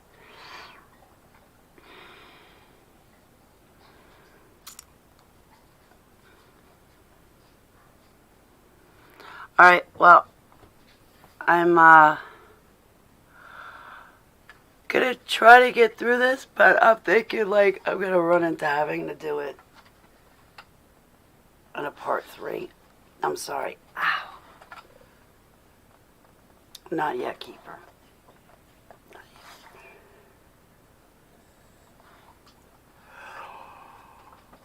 All right, story time with Holly. Ready? Upon my arrival at the hospital, my brain kept flipping and melting from the MK Ultra programming. I remember the doctor and nurse walking me into the ER room from the ambulance. They gave me clothes and folded sheets to make the bed. I gave them my information, social security number, driver's license number off the top of my head. Can't remember who I am, but I can give you these numbers. I have a great memory when needed. Then they left me alone to change. This is interesting. How I made my bed. I first took the sheets to the bed and began to prepare it.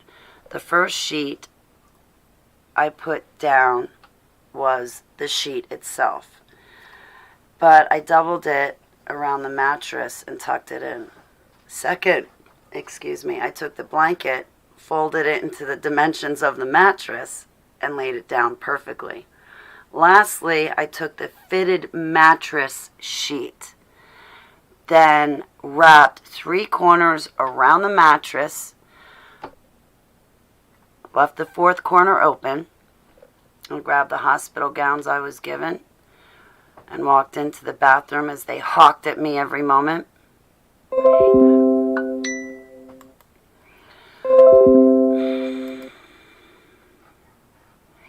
While I was in the bathroom, I got down on my knees and placed my forehead on the floor, praying to Heavenly Abba. I kissed the floor of that bathroom, being so grateful that now I was in a place that I could care for me while I engaged in spiritual warfare, fighting the darkness, fighting the MK Ultra programming that was making my mind melt.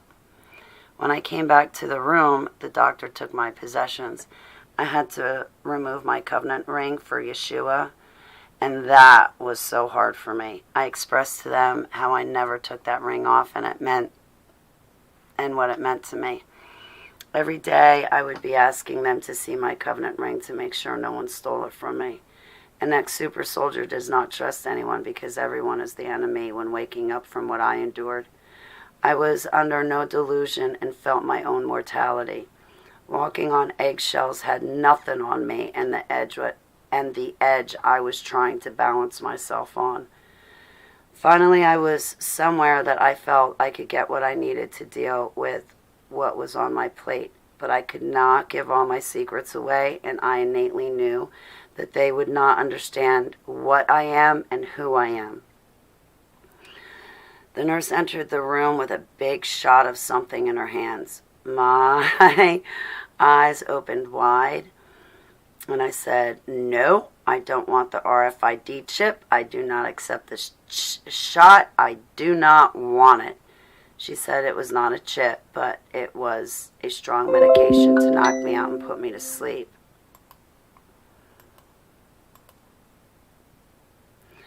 I did not believe her.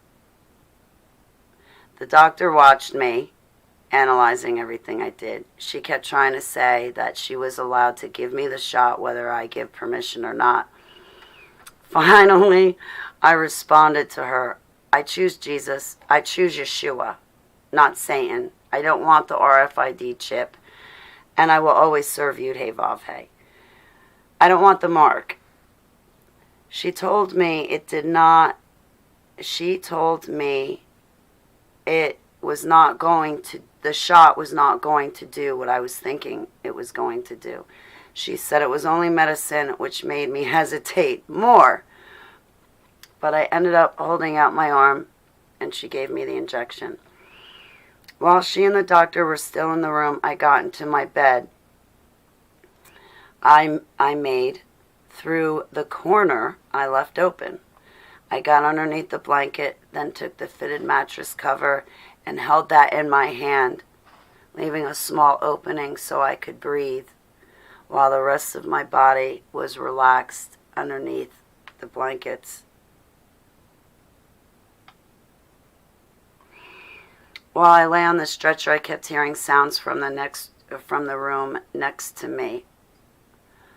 There was a nurse restacking the drawers with pills, but every time she closed those drawers, she slammed them shut. The sound made my mind start flipping again. Every time she slammed a drawer closed, the medicine cabinet hit the wall. My brain, every time she slammed a drawer and the medicine cabinet hit the wall, my brain heard it as a guillotine come slamming down, chopping off a head. It was so unnerving that the shot did not help me the way the doctors had hoped it would. After a few hours, I was able to sleep, still wrapped up in the cocoon I had built for myself on the bed. Eventually, they brought me to a room next to the nurse's station, and I was alone. They transferred me and gave me more injections. They kept telling me it would help me sleep. I welcomed that much. I slept the rest of the day, night, following day, and night into the third day of my stay. They would wake me up to listen to my lungs, take my blood pressure, and give me more injections. And I'd use the bathroom. Previous to being in the hospital, though, I forgot how to sleep. I didn't mention this in the book. I had forgotten how to sleep, so I was lucky to see 1 to 2 hours of sleep in a 24-hour period. You can't do that for months upon months upon months. So to finally be able to sleep, I welcome that. However, while I slept, I felt the darkness tooth and nail. It was trying to cover me and make me succumb to it. In brief moments of waking up, I would clutch my throat to feel my heartbeat. Every time my heart beat, I would say, Yahweh's heartbeat, Yahweh's Holly Baglio, Yahweh's heartbeat, Yahweh's Holly Baglio. I may have been knocked out with medications coursing through my veins, but I fought darkness, principalities, and my own past within those sleeping hours. The spirit world is more real than this world, and that is where I was in the spirit. I had to get some things done first there. I had to get things done there first so it would manifest in this real world. In my dreams, Yud-Heh-Vav-Heh was there with me, and he helped me to understand what was happening to me and what had happened to me in the dumbs. But I still had a war ahead of me to fight in the storytelling fashion. Yud-Heh-Vav-Heh explained to my very young alters that fallen entities and spiritual beings, like the book of Enoch refers to, had harmed me. So, because I have younger alters, Yud-Heh-Vav-Heh basically kind of told me a story, the same way Enoch told me the story of, the good and the bad angels. So now Yud-Heh-Vav-Heh was trying to explain to my young alters, in a story-like fashion, what had happened to them in the dumbs. And the alters, some couldn't speak yet, but they understood that something bad happened to me and what he was trying to say. The darkness tried to make my heart stop beating.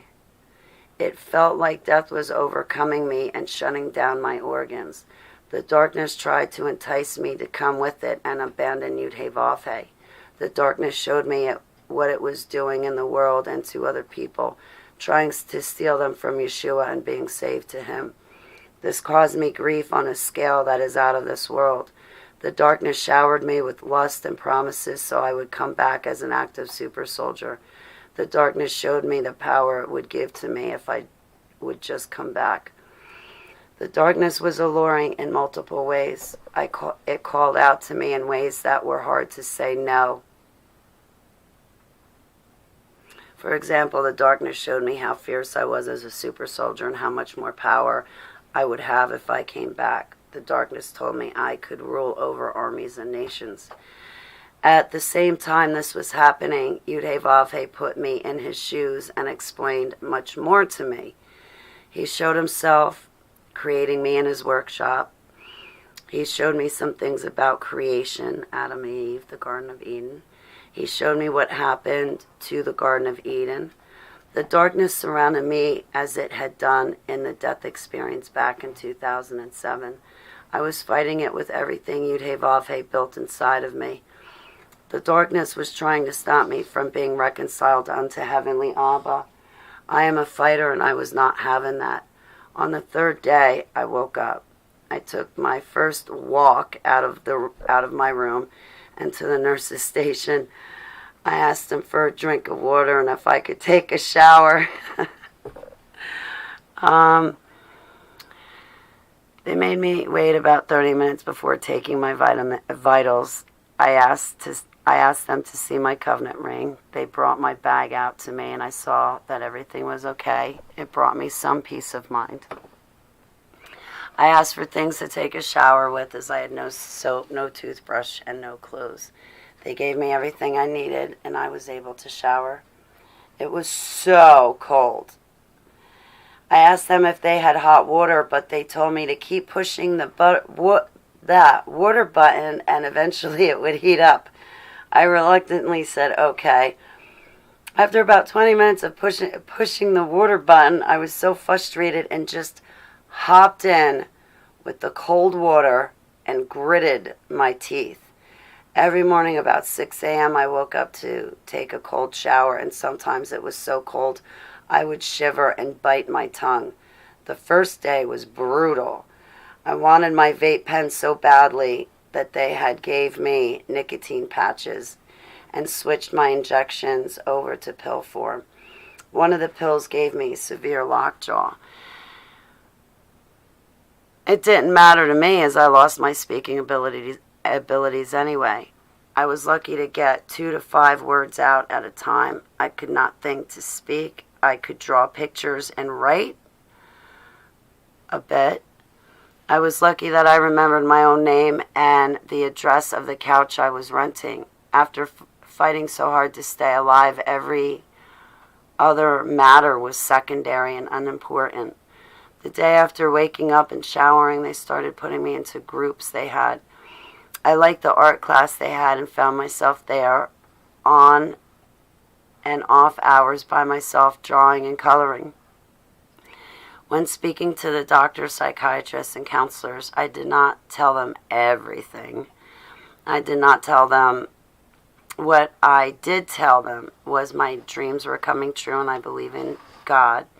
I was flat out falling to pieces. They told me I have unstable moods, PTSD, anxiety, depression, panic, bipolar. The main doctor in charge of everything told me I would be there for 6 days. I told him I know, and that was fine with me. My dreams come true, so I knew I was going to be there 6 days when I walked in there.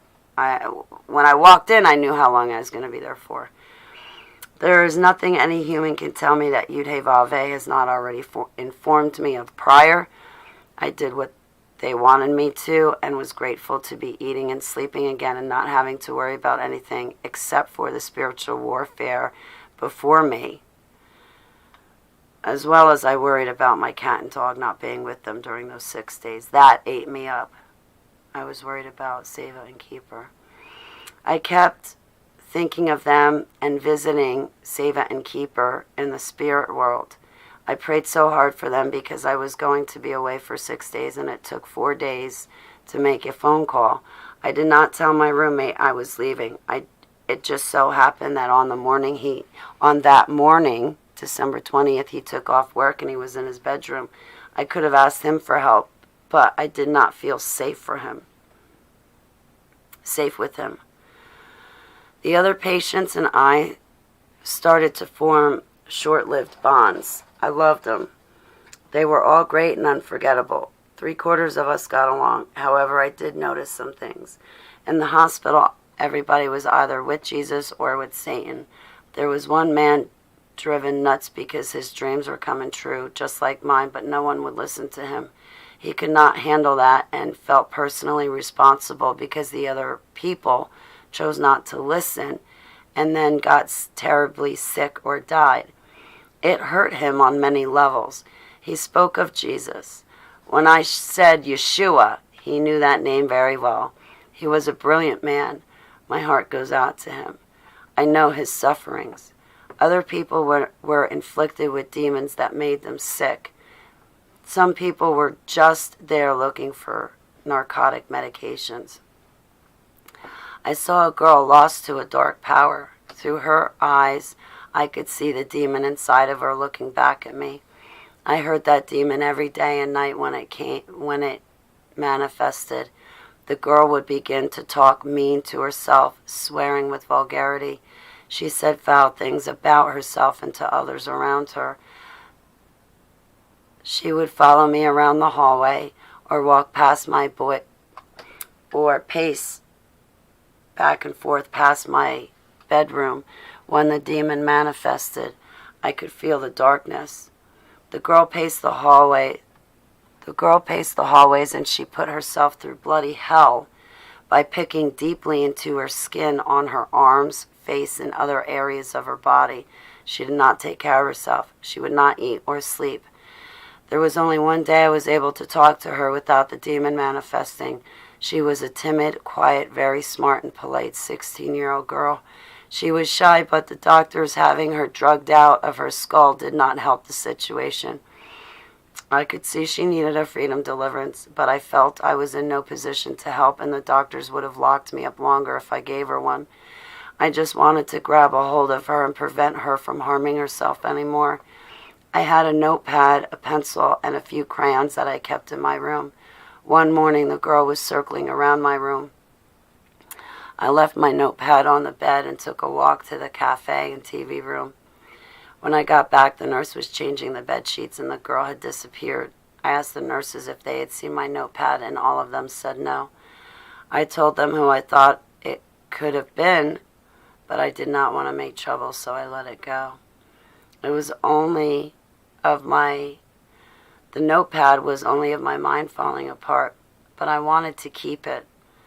I have everything I ever wrote electronically, but I have to print all of it out. I was able to call my attorney finally, and I had known him since I was about 25 years old. I called him collect, and he picked up. I could barely speak, but I told him where I was. I called my biological mother and told her I was locked up. She told me she knew I would always end up in jail. So I just left it at that. Let her think whatever she wants. My attorney came to see me, and what a relief. I told him about the dreams that Yud-Heh-Vav-Heh was giving me about the end times. I told him that he would not believe me, but I'm an ex-super soldier. I handed him a list of names to look up on YouTube to explain what was happening to me, the other kids I believe I was trafficked with. So I gave him a list of names. I told him about the ministries I was following and how much I love them. At this point, I almost completely lost my speaking abilities and had I had a strong urgency in the pit of my soul. I could only speak about 2 to 5 words at a time, and then had to pause to think of the next couple of words to speak. I sounded like a 3-year-old who stuttered. I could not hold a full thought in my head or remember one sentence to say. Deprogramming from MK Ultra became the hardest thing I would ever do in my life. I told my attorney to make sure my cat and dog were fine in the address of the couch. He asked me if he could get me something, and I actually opened my mouth and accepted the help instead of saying, "No, I'm good, thanks." I asked for socks, a hoodie, and sweatpants. He told me he would call me the next day and come up after that. I gotta turn the heat on.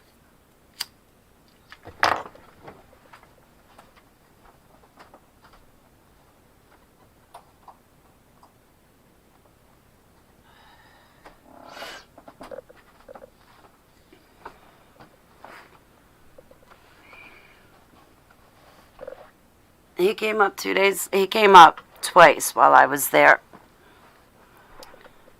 I asked if, okay, wait. He came up 2 different times. I told him I was going to be released December 26th. He insisted that he be the one to come get me and drive me back to where I was renting the couch. He was so nice to give me the clothes. Yeah, I think the day, yeah, anyway, we continued to try to talk. He asked me if I remembered when my grandmother, So he's sitting in the hospital room, right? They're in the hospital visit. I'm telling him, I'm an ex-super soldier. And he sits there and he says, Hall, do you remember back when, he goes, you remember back about 15, 16, 17 years ago? He goes, you remember when your grandmother gave you power of attorney? And I said, yeah, I remember what happened. You came to my house that one night. You and your secretary, my grandmother and I signed documents, and you made sure that Gram was protected. He said, yes, but what else happened, Holly? I don't know. I don't know, Greg. He said, when you went outside to smoke 2 cigarettes, you told your grandmother that if she felt coerced or in danger to tell me while you were outside and that she could call the cops and you would leave the house that night. While you were outside for 20 minutes, your grandmother made me promise her something. She made me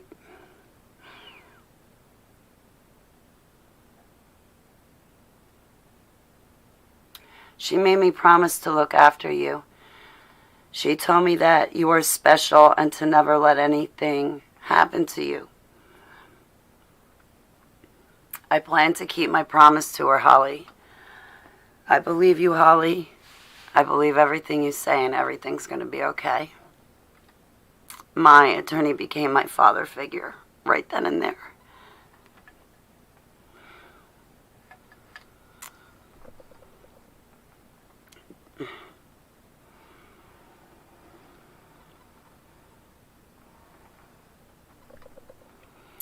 Next chapter, December 26, 2014. The day before the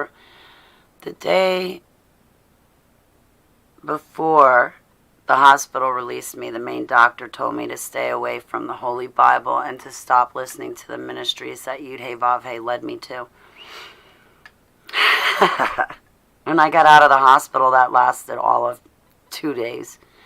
I went straight back to watching those who YESHUA led me to, and I went straight back to reading my Bible. There is no way someone can put down the Holy Bible and ignore YESHUA, our Creator. I can't fathom that. Life is all about YESHUA.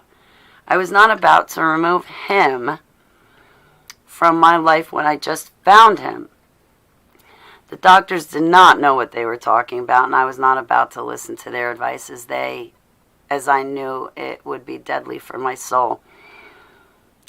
I came home from the hospital, all thanks to my attorney coming and picking me up. The prescriptions the doctors gave me were for stabilizing my mood. They said I had a mood disorder. The prescriptions cost $400 per month.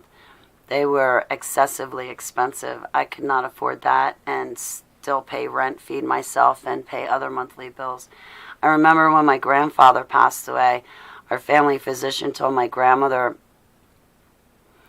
she was extremely depressed. He instructed her to take about 1/4 to 1/2 teaspoon of salt in the palm of her hand 2 to 4 times a day to even out her physical body through the stress and the loss. It worked for her. I began taking this advice and put down the prescriptions. I quit all the pills the doctors had put me on at the beginning of the year in 2014. You know, all the pain relievers and everything. So I was not about to turn back to any kind of prescription at this point. I remember what it took to quit all of the medications And to place that trouble back on my shoulders was not something I was willing to do. Next chapter, demonic possession.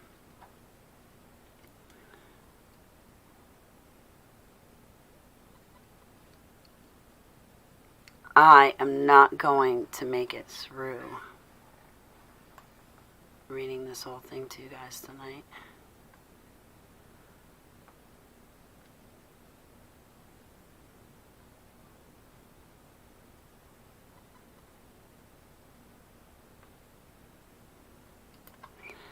Next chapter, demon possession.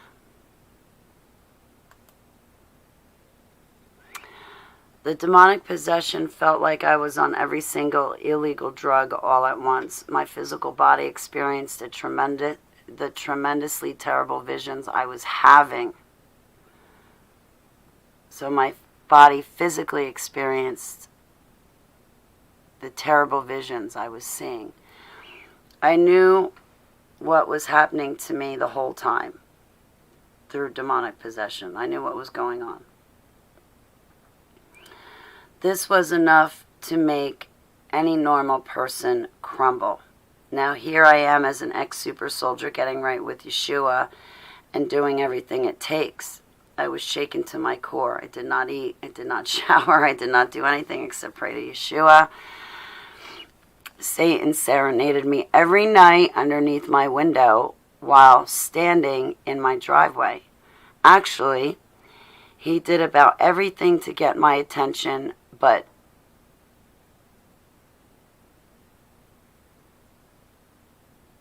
I want to change that.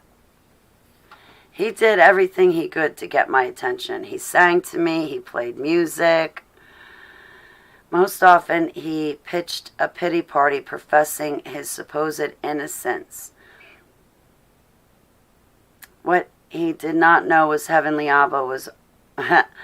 So, there's Satan or Lucifer, pitching a pity party. How woe is him, poor him, misunderstood. He's innocent. Meanwhile, what he doesn't know is that Heavenly Abba was always sitting right next to me on the inside of the house. And definitely keeping him at bay, so to speak. Satan was crushing on me hard and sent his minions after me to try to get me to give in to him. All my senses were messed with. I was undergoing spiritual attack, all of which were intimidation tactics. When Satan came in person, he wanted to appeal to me, but all his smaller minions brought torture. When petting my cat and dog, instead of feeling their fur, it felt like scales of a snake. Every noise, bell, alarm, ringer, and chime I heard triggered me and put my mind in another dimension, which was not reality. Zits started appearing on my face, and I never had them even when I was a teenager. It felt like sulfur was coming out of my skin pores, and that was the only scent to fill my nose. On many occasions, I felt like my eyes were breathing the same way snakes breathe through their eyes and not mouth. The next 3 months of my life were filled with demonic possession, and I had no idea what to do, so I kept turning to YESHUA, asking him to guide my feet. When I had to leave the house, it was a treacherous excursion every time. While walking through the store with my spirit eyes, on one occasion, a man came around the corner of an aisle walking straight towards me. He took out his gun and shot me in the stomach. In reality, I had to stop and kneel down by the frozen food section because it hurt my body so bad. Even though it was happening in the spirit or supernatural world, I still felt it physically. While I drove my car, I would feel fingers going through my hair or see shadows in the back seat of my car or in the rearview mirror. Another time while food shopping, a demon opened up my body to put a bomb inside and then let it explode. That stopped me dead in my tracks, and I could not move for almost an hour. I was frozen in place. The demonic possession was so horrible, I would fall onto the floor and convulse uncontrollably. Sometimes giggling would start and become hysterical. These dark powers and principalities gave me the key to Solomon, which activated the Kundalini spirit. I'm referring to the Solomon of the Bible.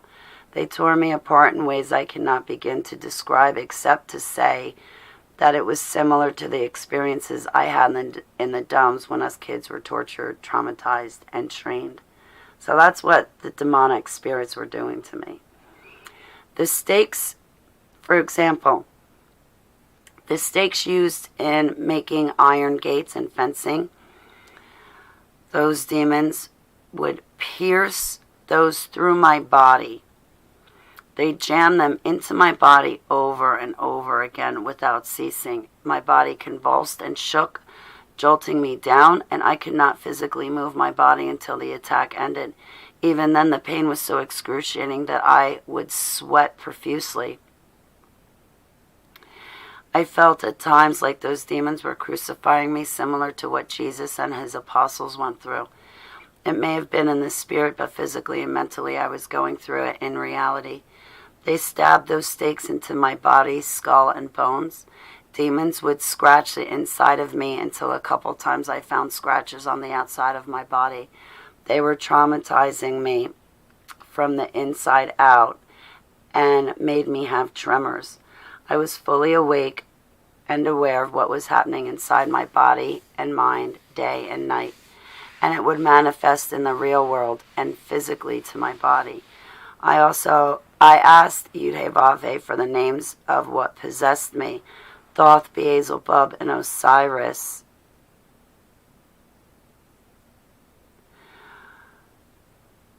were the names Yud-Heh-Vav-Heh answered back at me with. I would see spiders in my mind crawling all through my body on the inside of me. I was getting to my wit's end. One night, good angels came to me when I entered into the bathroom. I was told that they were there to help, and the next attack would be the worst yet that I would undergo, but that these good angels were there to help me so I would not be alone. The good angels told me to be silent and not tell the demons that they were present and there. They gave me something to help numb my body for the next demonic attack. The good angels told me it would be the hardest yet. I didn't want to leave the bathroom. May I sit here a little bit longer to catch my breath, I asked, and they said yes. I did not want to go outside and back into the living room because I knew what awaited me. Upon exiting the bathroom, the demons pounced on me as a lion does to a sheep to take it down for dinner time. Those dark powers and principalities, along with their legions, gave me a full hysterectomy, and I felt everything. Their fingers reached the inside of my guts and pulled out each organ one by one. They chopped off my toes. They chopped off my fingers. I was being ripped apart. My intestines were taken out and laid upon the floor for me to see. As if that was not enough, they cut off my toes, and when I looked down at my feet with my spirit eyes, I saw my toes missing. Demons were holding my toes in their hands as if they were trophies. Then I felt them tie a rope onto each arm and each leg as if I was flat on my back. The next thing I know is my arms and legs were ripped off. They drew and quartered me. I felt everything. The dark powers put a rope around my neck and stepped on my torso. My head was yanked off, and I felt my head and throat come off my spine and body. Suddenly my soul left my body, but the demons pinned it down and made me look down at the ground at my mutilated body for hours. It made me look at my body for hours as it was mutilated and bloody on the ground. Demons were constantly attacking me, and there was no way I knew of to get them off and stop it. My faith was building in Yud-Heh-Vav-Heh, so I knew a day would come when all of this would stop. But for the time being, I was walking through it unprotected and just absorbing the attacks. I still did not know about spiritual warfare. On another morning, I was attacked by the jinn. I felt a rather large presence pushed up against me while I slept, and it woke me up. I felt it breathing on my neck. The air it exhaled was cold and stale. The jinn started to make a humming sound, and I felt it reach up to touch my breast and then slide its hand down my body to touch other parts. I was furious and called out, Yud-Heh-Vav-Heh, YESHUA, Yud-Heh-Vav-Heh, YESHUA. The jinn left immediately. It was Yeshua's name. Because of this, things started dawning on me when it came to spiritual warfare. I asked Yud-Heh-Vav-Heh to lead me to a ministry that does freedom deliverances. I needed to know what to do, how to do it, and then I could make all these attacks stop. Of course, Yud-Heh-Vav-Heh led me to someone and his team. Online every night and day, I tuned into this deliverance ministry and team that spoke of sleeper satanic super soldiers.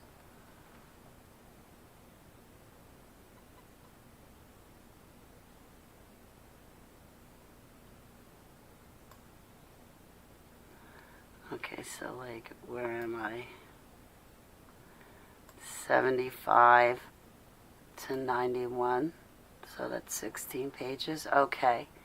So I am on page 75 right now. I'm going to stop it here. Edit. Page 75. Alright, I'm going to have to do this in another part. Because I want to go get dinner. And then I want to have some time. Like, to curl up in a knot and go to sleep. I gotta wake up at 4, and I have a lot to do tomorrow. I have appointments. Alright guys, thank you for joining me so much. I really, really appreciate it. I should really stay on point if this is a recording of my autobiography, so when other people listen to it in latter days, they're not like, what? So, guys, I lift you all up to heavenly Yud-Heh-Vav-Heh. I pray that if you're listening to my autobiography, I pray against any demonic oppression and any spiritual attacks you may fall under because you've heard and listened to my autobiography. I pray that it doesn't open any doors in your mind that Satan can get a foothold in. In Yeshua's name, I pray hedges of protection around all of you. I pray Yud-Heh-Vav-Heh reveals himself to you in your dreams and visions. I pray that he commands his army to stand guard around you and your loved ones and fur babies as you sleep. And also when you wake up tomorrow morning as you go off and begin your days. In Yeshua's name. I pray against anybody doing spiritual warfare against you or retaliation attacks or summoning powers and dark principalities to attack you or spy on you. I bind and cast that down in Yeshua's name. And I want to thank you all for hanging out with me. I really appreciate it. So I love you a bushel and a peck, a hug around the neck. I'll see you tomorrow. And that's a wrap for I want my HTV. I want it now. I want it live. But it's over. It's over.